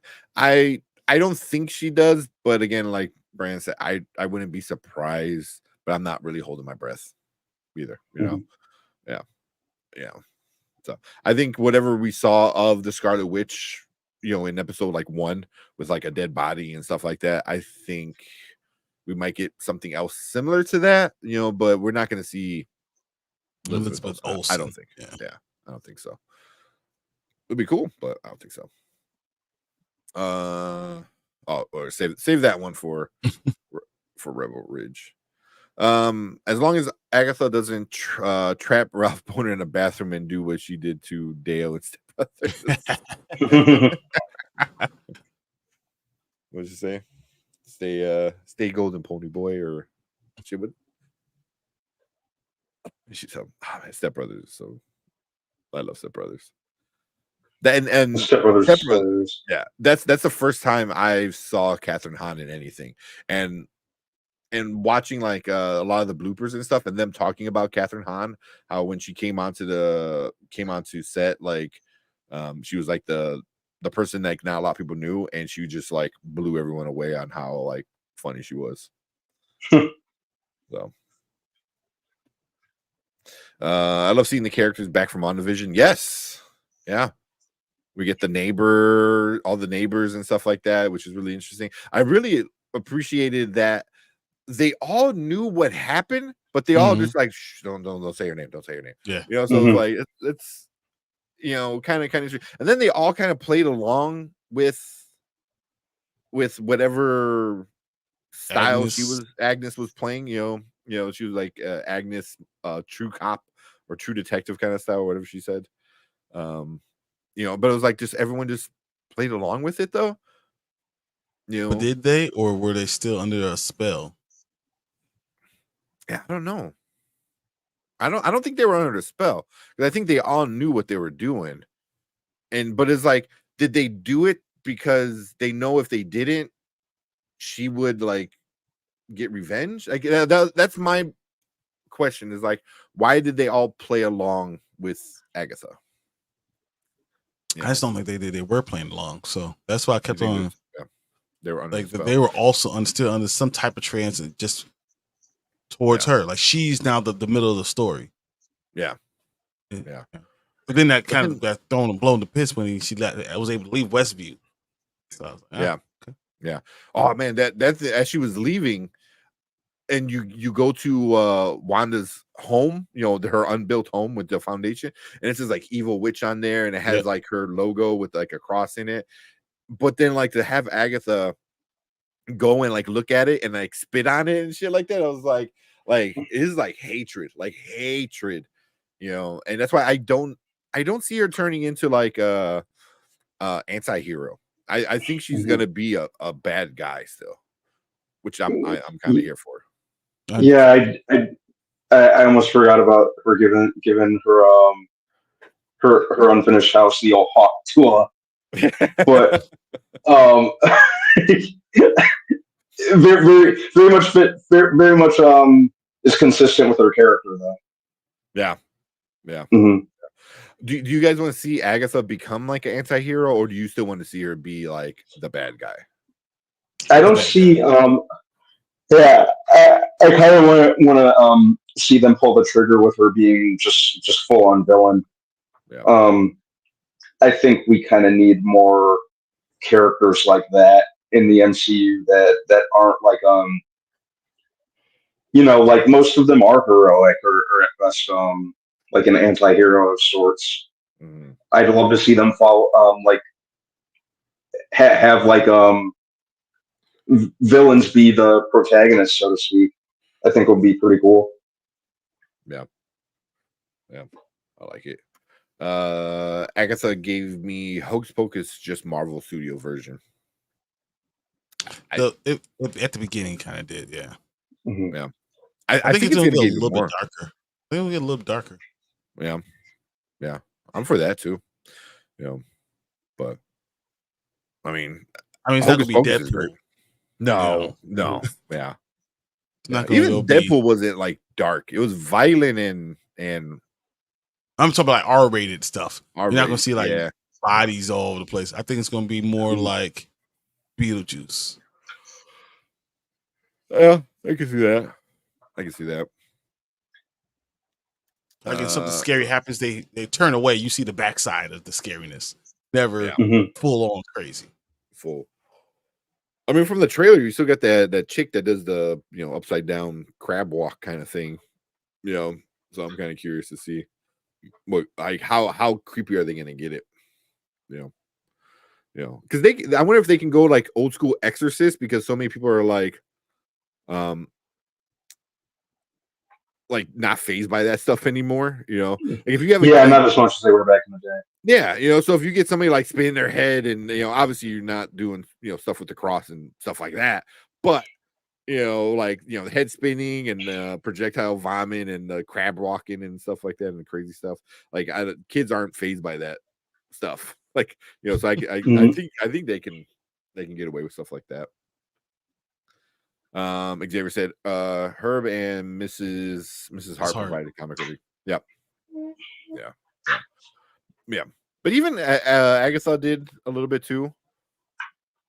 But yeah, Mrs. Hart was cool. I liked her. Mm-hmm. Yeah. Let's see. All right. So Megapuff said, I don't have Disney. So did they cancel WandaVision? No. WandaVision was a one-off miniseries. So still very much on there. That's a way to say it. But what if I told you that the second season of WandaVision is really going to be Vision Quest? Yeah, it's WandaVision and then Vision Quest. What if I told you that was what is really going to happen? And I keep forgetting about Vision Quest. My bad. And it's that she's going to talking about Elizabeth Olsen, that she will be there in part of it, and it will be something that will be kind of looked at. But for her to get there, a lot of this stuff is going to have to happen. The things in this show is going to dictate what's going to happen in Vision Quest. And if it does, instead of trying to connect this to the movies, they can connect this to the TV shows. And I hope that they do that. Don't worry about trying to connect it to all the movies to this otherworldly thing, make it bigger than it really is. Keep it just on TV show stuff, and let's connect it that way. Yeah, I like that. Because then you have your whole universe, but then you have your cinematic universe, and then you have your TV universe. They're still all connected in the same world, same stuff, but yeah, they all have their own vibes to it. So yeah, I like that. Let's see. I missed that. Agatha being trapped in Wanda's spell for 3 years is crazy. Yeah, it is. Yeah. So it's pretty much like, it seems like this picks up 3 years after WandaVision, right? but it seems like it picks up directly after Multiverse of Madness when she dies, right? Because they find a dead body. Mhm. You know, so I'm like, I wonder if like now that she's dead, she doesn't have the power anymore. So it's just kind of, you know, she's able to escape the hex. So they really don't explain time that well in the MCU. Yeah.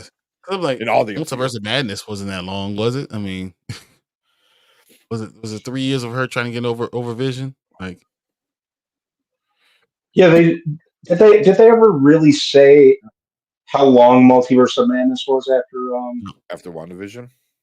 I feel like it was only 6 months. I feel like that's what it was, but seeing the body now, but that even makes me think that maybe that wasn't the body. Maybe that was something totally different. Could be. You know, could be Mephisto messing with everything. Get back on that train. Oh yeah. Sorry, Kevin's. These are the 10. There's 10 shows now. Holy shit! Of Disney Plus Marvel stuff.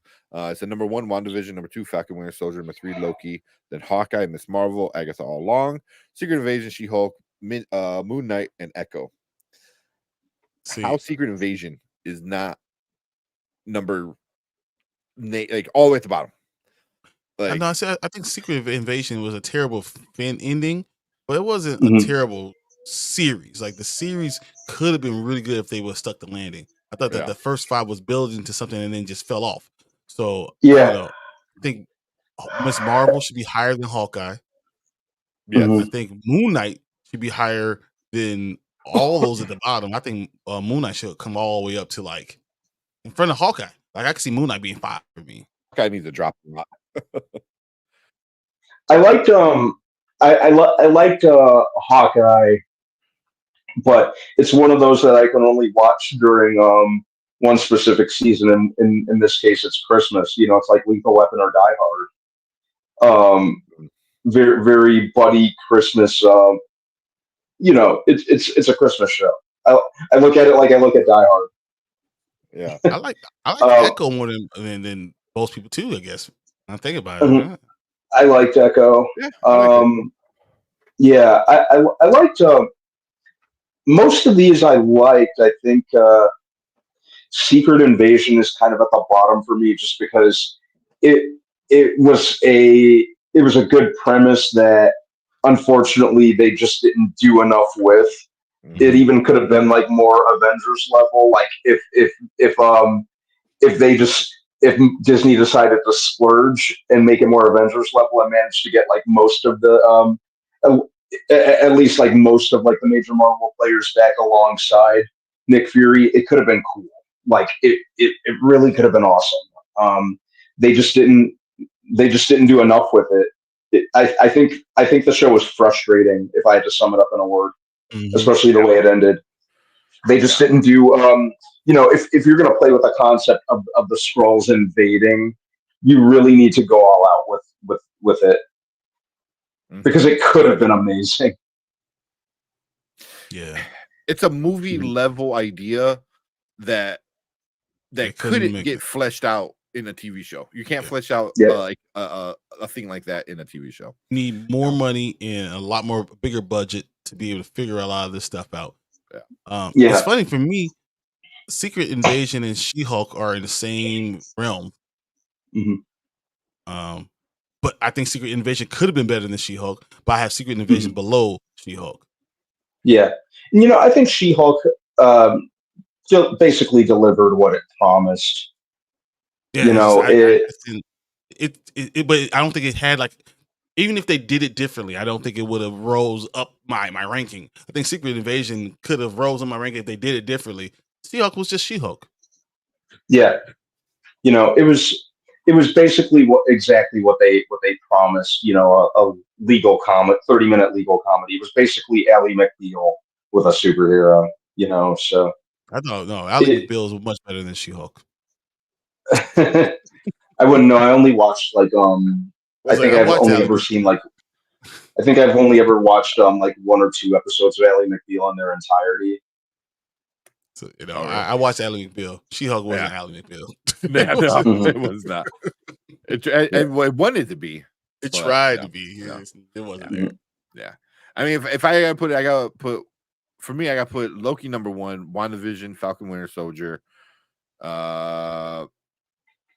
Miss Marvel, then Moon Knight, then Echo, then She-Hulk, and then Secret Invasion.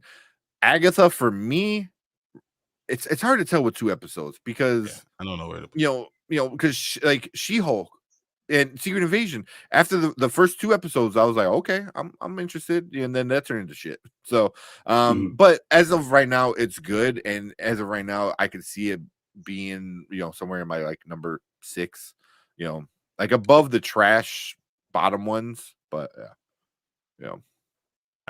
I once again, I agree. I think Miss Marvel should be 4. I'll put Moon Knight 5, Hawkeye 6, Agatha probably right in front of Hawkeye. I think probably right in front of Hawkeye.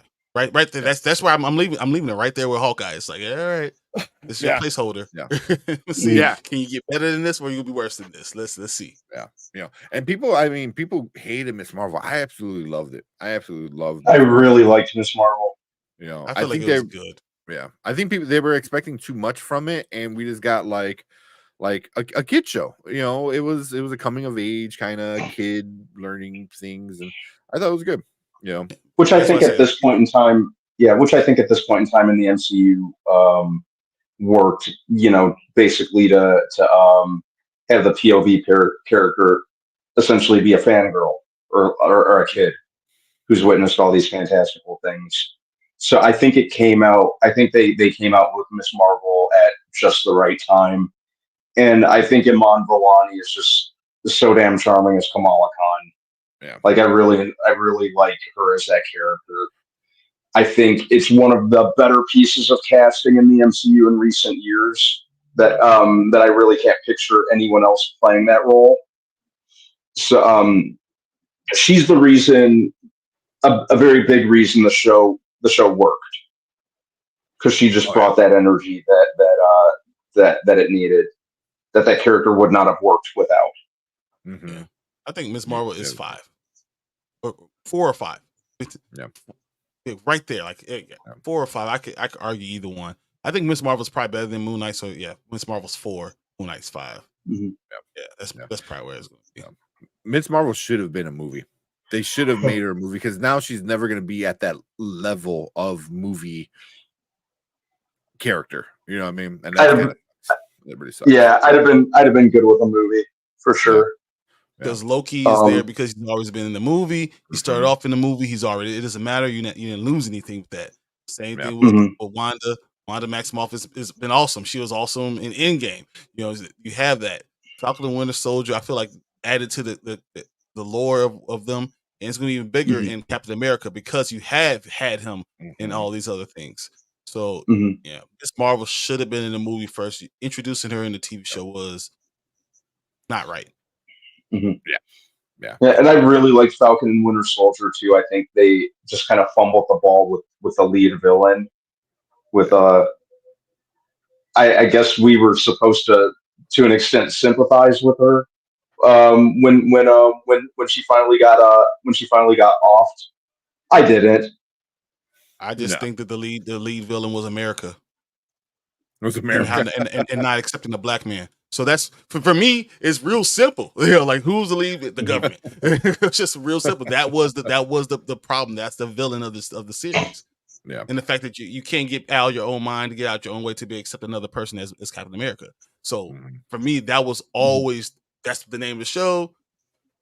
Falcon and Winter Soldier became Captain America, and like that's the whole point of the show. So the villain was just the villain, whatever. But the real antagonist was the government, and that's leading up to Captain America, because the antagonist is the government. Yeah. Who's literally the Red Hulk? Like, pretty much the government, the president, Red Hulk. Like, this is all gonna be the same person now. But yeah, so yeah, that's our ratings. I might actually make that into a whole little video by itself. All right, let's get back into this and then we'll move on. Big Ford said it's mid at best. Okay. And he's opposite. He goes, I like episode 1 better than 2. Okay. I can see Anto being opposite of me. Yeah. Just expect it, right? But no, I mean, I liked episode 1 and 2. I like them both a lot. Yeah. But I like 2 better just because he got more witchy. But, yeah. I'm not one fan. What episode did Aubrey Plaza and Catherine Hahn have their fight? The end of the first one. The end of the first episode. Yeah. Yeah. Mm-hmm. That's and I said all of a sudden that had started happening and started rolling downhill for like the last 9 minutes, 8 to 9 minutes. I was like, oh man. Yeah. But before that, I was like, I really don't care. Also, the fight where I was like, why is this like oddly sexual? I don't think it was meant to be. But then she's like, I'm pretty sure that's only because you saw Aubrey Plaza. And, maybe it had everything to do with you and not anything to do with it. The Aubrey Plaza, like in a skin tight suit, licking stuff. Oh, God damn it. But yeah. Let's see. Say that.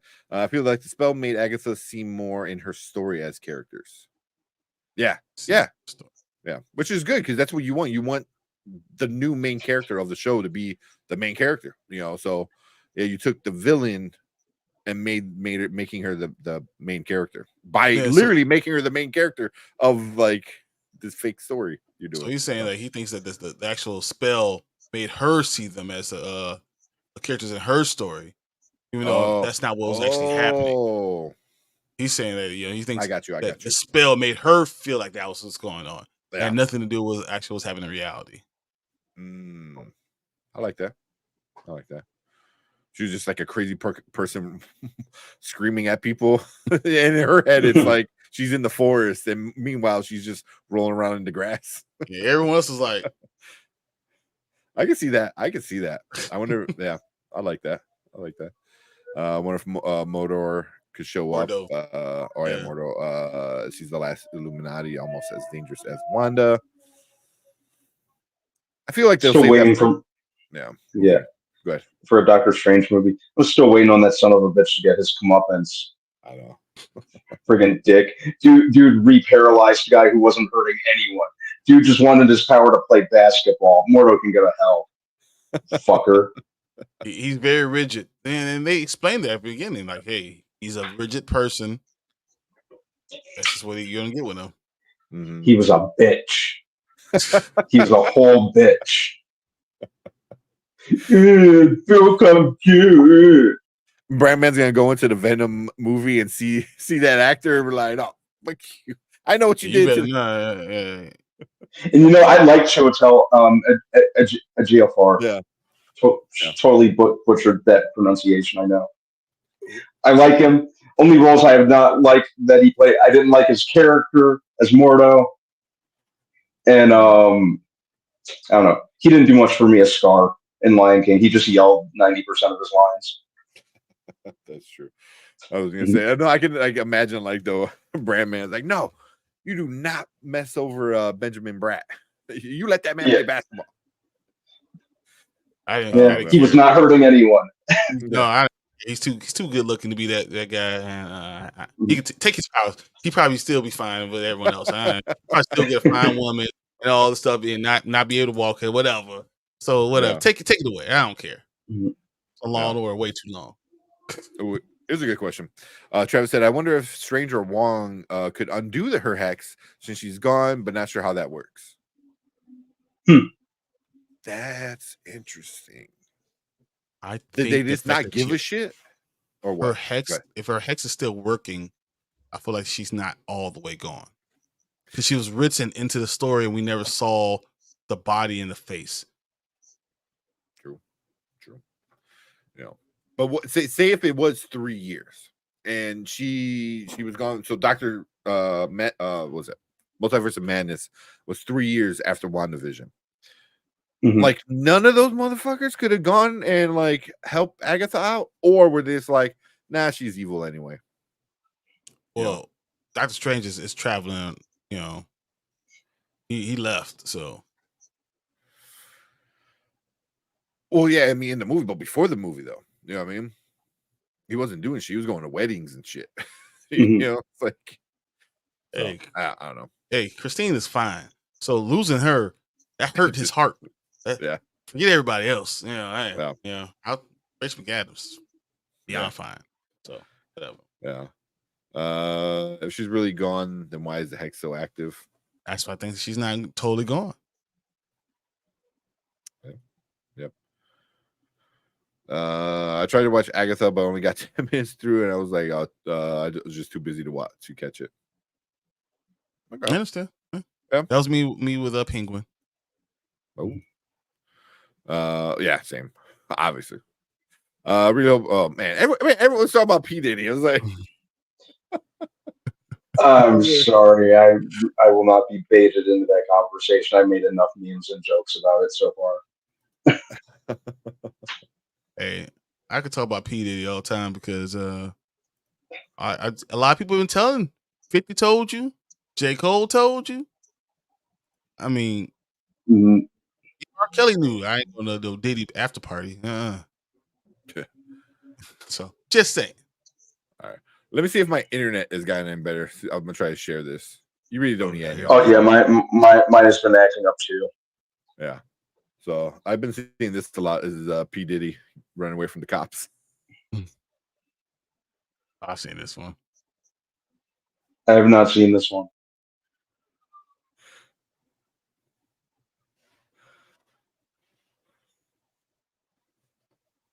All right. I'm assuming it moves was up and then laggy. goes all the way through. Yeah. It was the Lube Man. You never knew. You never know who Lube Man was. Now you know. Take a couple years. Bad boy, baby. All right. Let's get into Rebel Ridge because I do want to talk about this because it's good. And now I know why Brian was like, "Did you watch it? Did you watch it? You guys watch it?" I was like, you guys were driving me nuts. I was like, "What the hell, guys?" All right. Shit, it's already 11:30. All right, let's just jump into this real quick. We can try to keep it short. We'll see. No, we need to do faster because I mean, even the WandaVision one, I was like, man, we going way too long. We need to stop. I completely was losing track of time. It's been a while since I've done it. Usually, I keep track of time. Yeah. Guys, give me talking. All right, let's do this. All right, what is up? Welcome to the Spoiler Kings. My name is Stan Kramer with Brandman Brandon, Brian the Grizzly, and we are going to review the new Netflix movie Rebel Ridge. Action, not political. What else would you categorize it as? Because action number one for sure. Definitely. Action drama, I guess.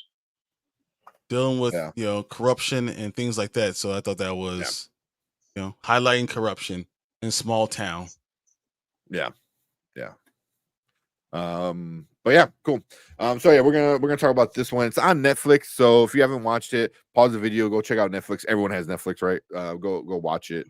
It's a pretty quick watch, about like 2 hours. I think a little bit over 2 hours. Just came out at the beginning of the month, so it's fairly new. But you got a quick breakdown of what this one is, Brian, before we jump into our review.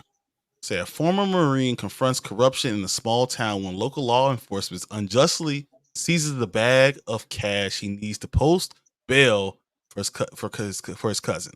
Man, that's basically what happened. Goes to post bail and all hell breaks loose. Yeah. Oh my god. All right, so we'll start off with some of the things we liked. Brandman, what you like about it? First of all, this is like a star-making role for Aaron Pierre. I thought he was really, really good in it. Yeah. I like that a lot of it was just him just getting to perform, even like some of and he showed a lot of range from a lot of his kind of smaller, kind of more quiet moments to, like when he's having back and forth with the likes of Don Johnson or Anna Sophia Robb. and then like the a lot of the action moments too. Obviously, he showed a lot, and I think a lot of doors are going to open for him moving forward. This also really, I think it was another good entry in the writer director Jeffrey Saulnier's kind of portfolio. He's done this. He did Blue Ruin. He did Green Room, which are another two that I really liked, which kind of had like a similar kind of smaller rural contained vibe. So I really liked that. I liked that it had a lot of kind of smaller kind of character moments. Like I thought it balanced out the drama and the action. And if you've seen this guy's other movies, that's his MO. That's more or less his MO. Yeah. Okay. So those were the things I liked about it the most, and pretty good, kind of social political commentary as well in there. Mm-hmm. Mm-hmm. Okay. What were you, Brian? What you like about it? See, I went in with not the greatest idea of the movie. I thought that it was going to be pretty bad because John Boyega dropped out like in the middle of filming. He just left. Said, "I'm out. I'm not doing this." And really, in the middle of filming, damn, yes, I didn't know that. Started filming, and he middle of shooting, John Boyega left. Wow. So I thought that this was going to end up being a bad movie. But overall, I mean, it turned to be one of my favorites of the year. I thought that they did such a good job of showing the injustice and how when you have a small town in America, it really has its own laws, on its own governing track. Like though America is big, a small town is still small, and you can still have that same bad feelings all the way through, and they really highlighted that. Mm-hmm. And you made you care about character. You didn't know what you were going to give it to when you got Terry Richmond. You didn't know what he was at all. But then they kind of, when they look him up, they Googled him and found out what was going on. I thought that was really cool. Mm-hmm. And the town knew what they were doing, and so many people were a part of it and stayed silent. And seeing how many people went through and just didn't say anything. It took someone to stand up to really fight this injustice. I thought that was another cool thing again, because it tells you once again it's your responsibility to fight injustice. And I like the way he went about it, but he was the right one to do it and the wrong one from them to try to take money from. So overall, I mean, it was just a good story, and that's what you really want, a good story that has a lot of action, a lot of violence, and at the end of the day, the small town guys come up uppins. So yeah, I really enjoyed this. Yeah. This one, I mean, it starts off with just like super racist cops, this and that. Mm-hmm. I'm like, oh, this is gonna get crazy. And then everything it went through, because at first I'm like, oh, it's just gonna be like racist cops, and then a racist like hick town or some shit like that. And it wound up being so much more than just the racism. It's like the corruption and how it was, like you said, it was involved with everybody. Even the good guy judge was still involved. Part of it. Even he was trying to do some things, so he wouldn't like be horrible, but still he was still part of it, and it was just how everything unfolded, was really like kind of super wild with it all, and even like when the chief Don Johnson's character, when he realized, he goes, okay, like he's getting too much, he's a wrench that could be thrown in our gears, and we don't want to deal with it. So he's like, here's your money, here's your truck, here's your cousin, like get the F out of here, you know what I mean? But then he got mad, would have gave him his cousin, and none of this would have happened. Game over. Yeah. And you know what? Even this movie had a nice, not a big twist, but a little twist. there was a inside help, and as soon as they said who the inside help was, I was like, oh, okay, because like obviously Terry, Aaron, amazing. Me and Brian were going back and forth about like this guy. He's gonna be Mufasa, coming up, so he's gonna have a really good year this year. You know what I mean? People are gonna know his name, right? In this movie, there's only 2 black characters. Yep. It's Terry, and then I can't remember what's her name, but another police officer that works for the corrupt village. So as soon as they said there's an inside person, you're like, oh, it's her, and then you get a nice little twist of who's I forgot what they called the insider person, what like code name they have for her. But yeah. Officer, I mean, it was Zane that played her, but yeah. Yeah, but yeah, you knew it was only one other black person. You were like, oh, come on. And then, then I was like, she helped him out later. You saw her like, he was like, yeah, I'm going to drive him out of town. We got this. Like she did a lot of stuff like in the whole movie. So I thought that was funny. Yeah. So, I thought she was like a good character because like she was a cop, but then they made the lynching, comment when he was fake being arrested, and then, she like stood up for him and she's like, oh, I didn't do that for you. I did that for me. I was like, oh, so obviously she knows, she knows. And this is not like, oh, a one-time thing. Like, so, but yeah, I all the little parts, and there's a lot of there's people in this movie I'm like, oh, he's from there, he's from here, I've seen him before. There's a lot of people in this movie that you're like, oh shit, I've seen before. All right, yeah. What didn't you like about it? I feel like I was kind of going on because I really enjoyed this movie. What didn't you like about it, Brandman? I'm sure those 2 deputies or the 2 police officers at the beginning, the 2 bearded guys, I'm sure they're very nice people in real life. But I don't like them.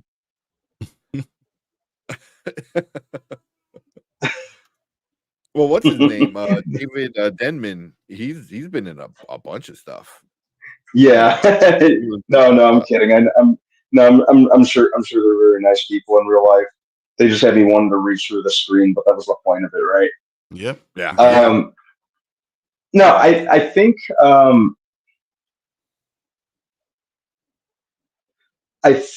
the end could have had a little bit more. I would have. I guess. Again, this kind of fits with what Jeremy Saulnier usually does with the way that he paces his movies, and furthermore the way that he ends his movies. Which on one hand I kind of appreciate. I think some of the characters the antagonists were pissing me off that much that I wanted to make sure that they got their comeuppance. So I think that was my only thing. It could have been like a little bit shorter, but even the runtime didn't like, some stuff here and there could have been trimmed. But again, even that didn't really bother me too much. But those are really the only 2 that come to mind. Yeah. Okay. Then real quick, we got a new person in here. QT1 says PCR, the town was broke, which led to corruption. I did see one other black person in the scene when everyone came into the station in the beginning. Okay. He said he was the foreman. Oh, okay. Oh yeah, that's right. Yeah. When you told him to take a lunch. Yeah. So, but yeah, appreciate you coming in and hanging out with us, QT1. But, okay. What about you, Brian? What didn't you like about it? There's nothing about the movie part that I didn't like about it. I thought that it was done really well. I didn't like the idea, but with his cousin having that, having to deal with all this stuff. I didn't like the process of having to deal with all this stuff, and I thought that was frustrating for me, but made me even enjoy the movie more because I was invested. I felt what was going on, so it brought me in even more. So I mean, I would take this negative and make it into a positive. it really got me drawn into the movie because of all the stuff that happens, because of the corruption that happens, and you have a racial element of it, right? But it's not just racial; they were doing it to everybody, anyone who was young that had some money that for 90 days they could do these things, and but they knew who to take advantage of, and seeing that, knowing that a lot of policies are made that way and are legalized because they could take advantage of people, made me frustrated. But that's not negative for the show or the movie. It's really more positive because they're highlighting that aspect. Mm-hmm. Like that's what the movie wanted you to feel, Exactly. So it did what it was supposed to do. It's just I didn't like it. You don't like that feeling, which I get, because I mean, watching it the whole time, you're just like, you want these guys to like get their upcomings, like Brandman said, it's like I'm like, all right, Terry, rip his fucking head off. Just rip it off. It'll be cool. So many times I'm like, oh, break his arm. I want to see it break. But he never he always was withheld. Not superhero. That's one thing I really liked, the fact that he wasn't John Wick. He wasn't Denzel walking out there. No, this was more like, this is what happens if you're in this situation and you happen to have a little more skill. You're not going to just go run roughshod on everybody. You're not going to be able to do those things. You're going to have to still fight. It's still going to be difficult. It's not going to be this simple, I'm going to kill everybody thing. You can't. Yeah. But also, I think he was also a man of like integrity. You know what I mean? Like he never did anything to kill somebody on purpose. You know what I mean? Like he could have broken some arms easily broken some arms. And I don't think he ever did, or at least they never made it to like even a John had Wick a gun, where like he used the bean bags. Used the bean bags. Anytime he had a gun in his hand, it was like the first thing he did with a gun was just rip it apart. Like boom, bullets, this off, boom, boom, boom. Everything is like he just ripped the gun apart, which I thought was like super cool. So, but the combat was pretty good, but for me the only one negative I had, which was as he got kicked out of the town, or not kicked out of the town, as he was told to leave, right, and you're like, don't come back. Why did Summer drive him? Why? It was like, why are you putting a target on your back? Like you were hiding, talking to him at the courthouse because stuff can go down. Why? Like, I get like you want to help him, but also like if you are worried, like you can't leave this town because you need this and you need that, and this person helped you, and and the judge and blah blah blah or whatever, like, and your kid's here. Why have the cops watch you drive this guy who they're all afraid of out of town? You know what I mean? That was my only thing. Is like, and even Terry, I feel like is smart enough where like, no, I'm not letting you drive me, because now guess who they're gonna go after next? You. So that's my only kind of thing where I was like, wait, like all these characters are smart. They've proven they're smart. Why are they doing this dumb thing? That was my only thing. Because that was the only way to really create a connection between and Summer, because they really didn't have a much of a connection, because Terry was like, I don't give a crap about anybody, but that was the way to have that connection. That was the only reason that they did that. They did it for the movie, but it didn't make sense in real character life. Wise. Who the hell would do that? Otherwise, I mean, a lot of the stuff made sense. Why Don Johnson was doing all the messed up shit he was doing. Like, you're like, okay, I get why you're a bad guy. I get why you were doing all the money stuff, taking the money, or this town folds. I got why everyone did everything. That was the only problem. That was that one thing where I was like, okay, come on. You can't show that these characters are smart and then they do this one dumb thing just because you need it to happen to progress the story. That was my only issue. It didn't ruin the movie for me. I was like, whatever, and move past it, because after that, the movie got crazy, like crazy, so so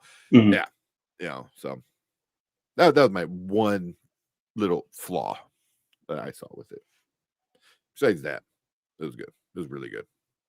So, and I kind of want to know why John Boyega walked out of this movie. Out of it, yeah. That's a very good question. It is. happy he did. I couldn't really have pictured him in this role. He kind of lacked the physical presence that Aaron Pierre had. Mm-hmm. Mm-hmm. So, all right, let's finish this one up with our rating. He said it was family reasons. Family reasons. Yeah. Family. He said family reasons, but it also said that he didn't like the script. Mm-hmm. And I can see why. I can see why maybe the script was more about the race, you know, and then the director came in and is like, it's gonna start off as that, but then it's gonna turn into like, well, we're just not screwing you over because you're a black man. We're screwing everybody over, and and it's easier to screw you over, but we're screwing everyone over, So it's kind of like, okay, like it's a little bit of both, of like, yeah, we're taking advantage of you and the situation, kind of thing. So, but I don't know, maybe the script was different. That is interesting. But okay, let's finish this one with a now, later, never. Now means you gotta go check it out now. Later means watch it whenever you got a chance, and never means just skip it. Brandman, what you giving it? I could give this one a now, just because I liked that it was a nice kind of deviation from the typical standard action movie. It was a little more poignant, and I liked the setting. We don't really see a whole lot of like action movies, especially nowadays, that take place in like a small rural like bumfuck town, which was cool. I thought it was a really star-making turn from Aaron Pierre. We've seen him pop up here and there, but I'm really hoping this really like puts him on the map. So I'm kind of happy to an extent that John Boyega backed out as much as I like him too. I like the acting all around the table. It's one that really gets you emotionally invested. At least I was emotionally invested. So I could and I'm really appreciating more from Jeremy Saulnier, the more that he comes out with. He kind of makes some like thinking man's movies, I think. So yeah, I could give this a now. Okay. Or you, Brian? I'm giving it what took you so long. I know. It's like I told you last week to watch it. Guys, I've been saying it for weeks. Yep. Check out Rebel Ridge. This is a super now. It shows the now back then, so now it's you should have done it already. Yeah, that's what it is. Yeah. I'm telling you, you're going to overall. It's a very well written, very well acted movie, and I think that it was a good time. And Netflix is doing some quality content, and I'm enjoying some of the things that they're doing, and I thought it was smart. It was a smart to talk about these small towns, and the things that could happen out there, especially when you have an elected sheriff that really runs the town and is the law. So I thought that was just a very nice insight into that type of thing, and I really enjoyed the movie. Yeah, and I'm giving it now too. Yeah, this thing had me from the first scene to the end. I was glued to my phone watching it. It was so good.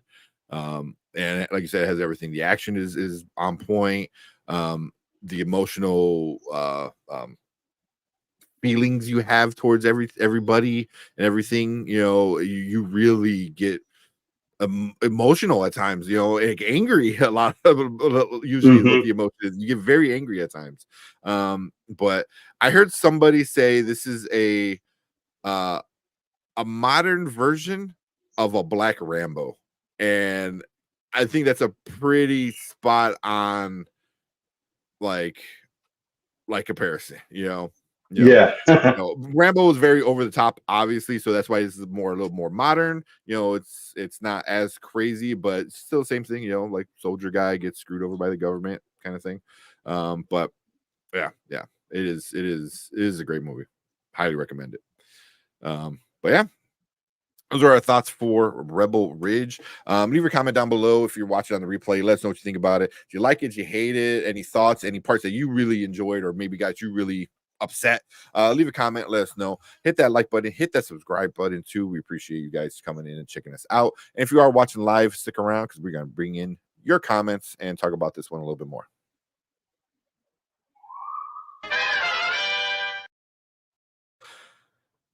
All right. Do a few comments and call it a night. Yep. Did anyone else think a main actor was Ray Fisher? It looked like him in the poster. No, I didn't see Ray Fisher in him. No, I didn't see Ray Fisher. I think Ray Fisher is a little. Is he shorter? Because he's shorter. He's like 6'3". Yeah, shit, he's 6'3". Yeah, he's a big dude. He's shorter and I think like a little darker skinned. I think. Yep. What else we got? Yeah, crazy. I got it was from the low. I heard I got vibes of the Five Bloods and the Three Billboards Outside Ebbing, Missouri. Not sure if it's like either of those. It's very. Oh, that's actually a very. Mm-hmm. Yeah, I mean those two movies. Kind of when you get that. Those two movies mushed together. That's yeah. That's not. It's not too bad. Like no, not at all. Pretty spot on. Yeah, that's good. It was a good movie, man. You know, it's not over the top action like a John Wick, like Brian was saying. It was very more grounded kind of action, but the action. Like, what really happened? Really good. Yeah, yeah. Like you're not going to go really get a guy coming killing everybody like that. It just doesn't happen that way. So it makes more sense, I think. Yeah. We brought that one up. Yeah, David Deming was Roy Pam's fiance from the yeah, and you hate him there too because you're like, I mean, he was kind of an asshole, but then again, you know, Pam is an asshole too, cheating on her fiance.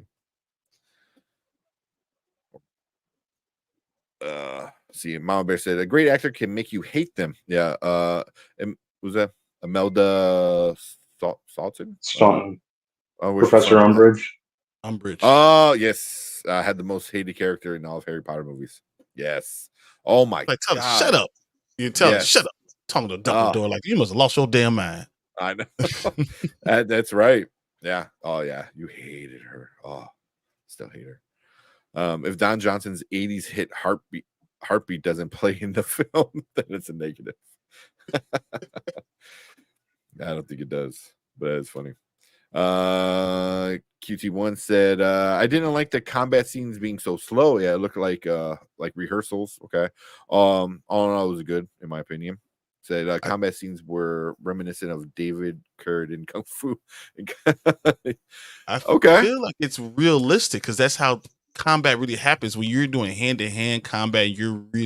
It's not this fast-paced, crazy-ish. Like it's literally holds and grappling and things like that. So I thought it was just a more realistic feel to it. Yeah. I mean, that's kind of like David Carradine. Am I pronouncing David? Yeah, Carradine in Kung Fu. I mean, yeah. It made me think of like Steven Seagal. Like that's Steven Seagal. Yeah, where you don't even like fight. You're just like, yeah. Somebody comes running at you, just like flip an arm, and he like does a backflip. Yeah, I can see that because it was like more realistic, like you said. So it was kind of like, and I'm sure a lot of that stuff had to be super rehearsed, like super well rehearsed. Oh, absolutely. There you go. Brian Davis said, I'm gonna bust this out this weekend. Check it out, man. It's really good. I think Brandon would like it. Yeah, I think I can see this be something he likes. Yeah, for sure. So me and Brian were kind of going back and forth on it. So this the actor Aaron Pierre. I told Brian, I'm like, I can see him being Jon Stewart. Jon Stewart's Green Lantern. He's too light, and that would be a very big problem in the community. Not giving a darker skinned person the opportunity to be Jon Stewart. It will be a big issue because he has the light eyes, and it will be this idea that you can't let someone to be darker be the superstar, be the main character. I'm telling you that it will become an issue, and you will lose the point of we have a great character there. So I'm telling you could not do that. Yeah, I mean, Hollywood does that a lot anyway. With bringing in lighter Halle Berry for Storm. Yeah, like literally, you cannot do that problem again. You cannot make that a problem again. I mean, shit. Bo DeMayo made that a point to make Storm in X-Men 97 darker because he's like, she should be darker, and they wanted to make her light up. Yeah, so not even in movies, they actually do in cartoons too. That's something they try to do a lot. So, yeah, but I mean, I thought he was a good actor to fit the role, but I get what you were saying, Brian, with stuff like that. His size, all that other stuff makes perfect sense. Yeah. But I do believe that's an issue. And it's an issue that you don't want to be the number one issue with Jon Stewart. I don't want him to have a bumpy road. Yeah. Like DC, DC's already getting like a lot of heat for like not having any freaking minority. Anyone. You had all this time. You're going to do 5 years of planning and not put not one minority in there. Really? Yeah. And then you're going to do that? That would be the wrong move to make. You want to lose your studio before you get it started? Do that. But I believe the rumor is he's going to announce Jon Stewart soon. Like soon. I don't know. He didn't say how soon, but somebody asked him and they're like, "Oh, are you going to do any Green Lantern announcements, anytime soon?" And I think he put up a picture of Jon Stewart and said something like, "Oh, very soon." So I was like, "Okay." Mm-hmm. So we'll see. Have you guys ever heard of the online game called Eve? No, I have. I don't think I have. I don't know. I don't think so. Doesn't ring a bell. Yeah, okay. I want to see Brian versus Umbridge. It literally looked like was it like the Undertaker versus like Doink the Clown. Yeah, Doink the Clown. The little one. The dink. Yeah, exactly. All of a sudden I get a choke slam move and 10 feet in the air. That's funny. I meant to check it out when Brandon posted that he was getting mad watching it. Oh, did you? That's funny. Yeah. I mean, it's got. I mean, this movie it's meant to make you mad, So mission accomplished. But yeah. Kichi said yes. Seagal and Carradine. I dig both. Just unexpected when I saw struggle body slam. Yeah, maybe no stuntman. Maybe. I wouldn't be surprised. Actually, that's a very good point. I wonder what the budget on this one was. I feel like, so if this was put in a theater, do you think it would have done well? A $41 million budget. No. Like Netflix is the perfect spot for it. Yeah, because no one would have went and saw it. You needed a way for it to go be seen. Yeah. I mean, if Roy and Don Johnson are your two biggest names, then not going to work. And they're not even the main character, so yeah. I mean, but like I said, Aaron, he's going to be the voice of Mufasa coming up. Like, I think he has a very good career ahead of him. I said, even though he's not really like, I think Icon could be an interesting person for him. He's got Jon Stewart is just specifically hard. It's hard because Jon Stewart, you have to hit that right, and you have to be right on with him.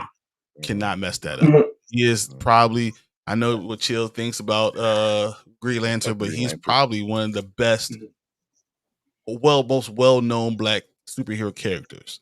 And if you don't do it right, you can have all type of problems. I don't think Jon Stewart, one of his, I don't think he's necessarily defined by, how dark a shade of black his skin is, like Storm. So I wouldn't necessarily mind it. I'd be quite open to it. But, I don't know if it's... You'll get an uproar.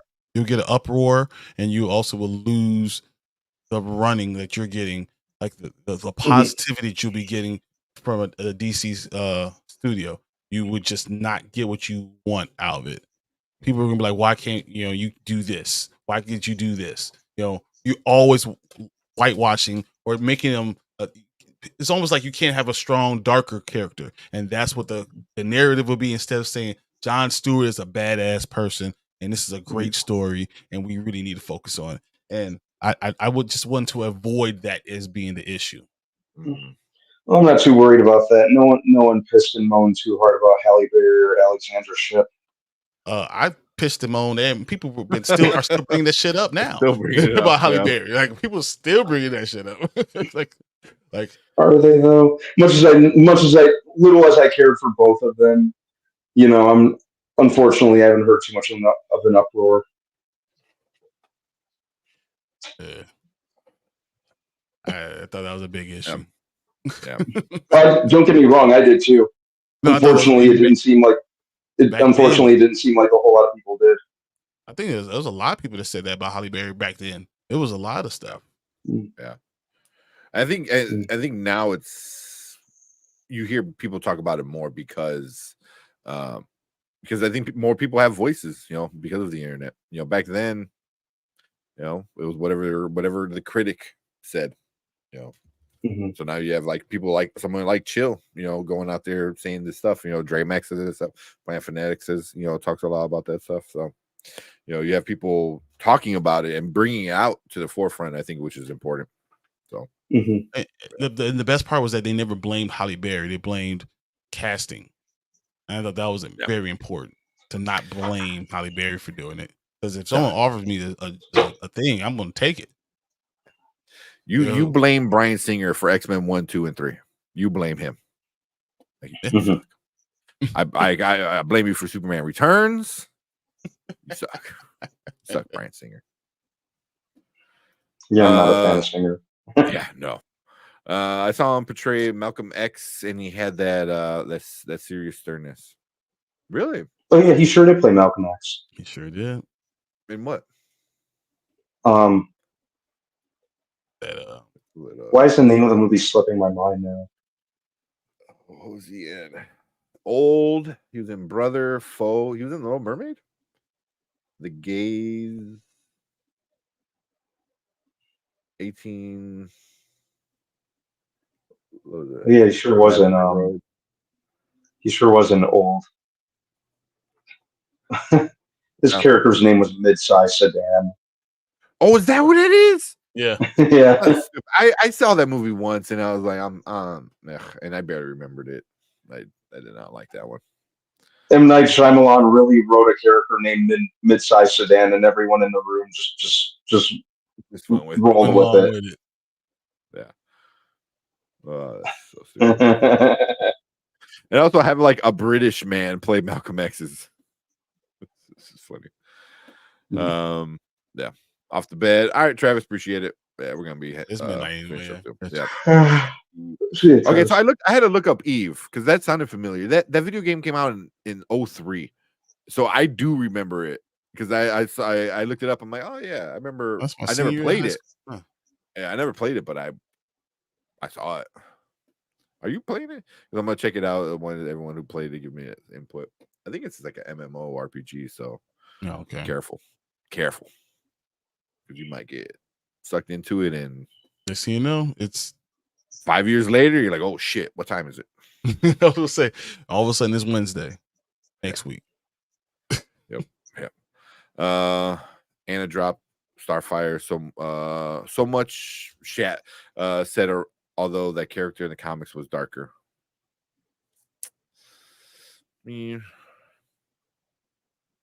I mean, a lot of people didn't like her outfit and stuff like that. I thought she was fine as Starfire. I thought she was fine. Yeah, I just think they didn't do Starfire right. It had nothing to do with her. But Starfire is orange. She is an alien. So, yeah.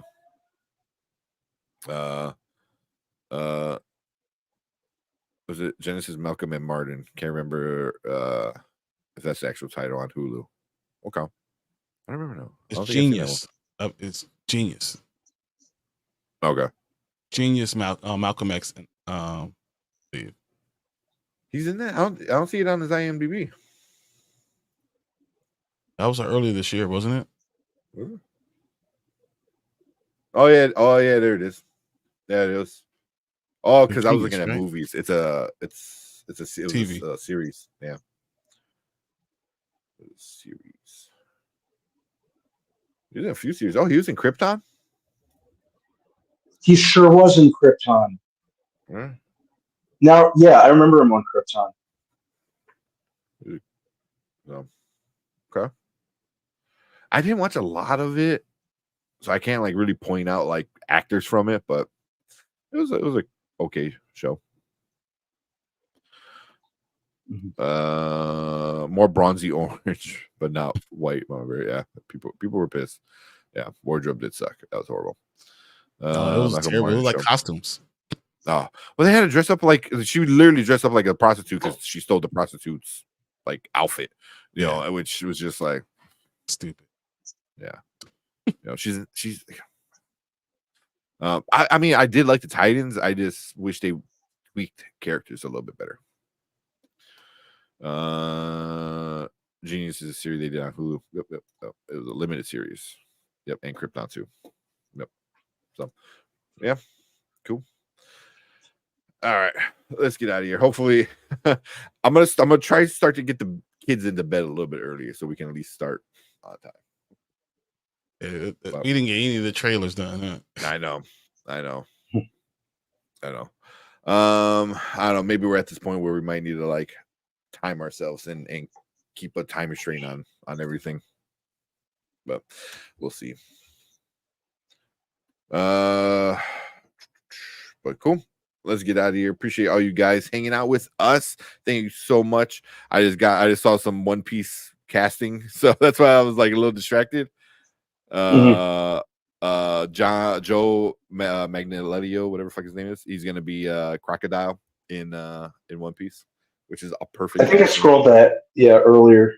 It was a rumor for so long, but now it's official. I was like, I thought that was already done, but maybe no. It was a rumor. It was a rumor. It was a leaked rumor now, but you know, but it was official like a few minutes, like an hour or so ago. That and they announced who's Miss Sunday.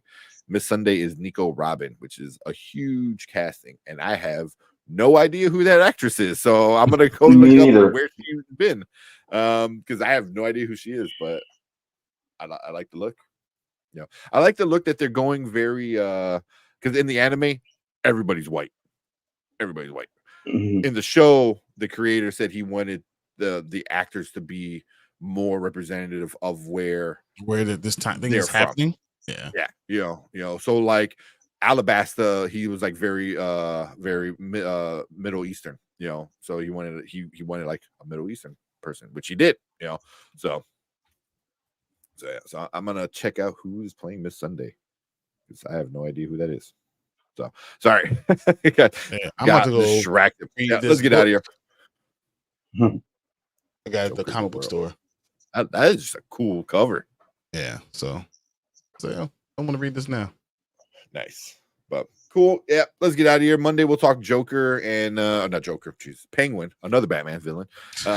We'll talk Penguin and whatever movie is out. I don't even know what's out, but we'll figure it out. But cool, appreciate you guys. Thank you. We need to watch. We need to do this. What's that? Substance.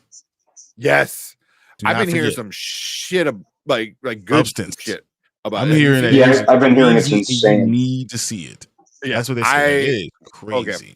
So that is definitely on it. I know the trailer. You guys did the trailer, and it got a lot of views on it. And I've been seeing people talk about it, and they're like, "It's." Whoa. So I was like, okay, now I need to know what the hell's going on. So yeah, we'll definitely watch that. We'll watch that and talk about that on Monday as well. So Substance, Penguin, and a few trailers. But cool. Let's get out of here. Appreciate all you guys. Thank you guys so much. Hit that like button. Thanks, everyone. You know, it helps us out a lot with that. Hit some shares, share some of our clips and our lives. Helps us out a lot as well. Big shout out to the Spoiler Crew members. Thank you all for being Spoiler Crew members. Appreciate it. Hopefully we'll get you guys some more special member content soon. But as of right now, We love you guys. Appreciate it. Appreciate everyone in chat. We will see you guys on Monday. Have a good weekend. Have a safe weekend. Later.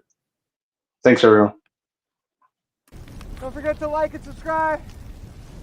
We out here.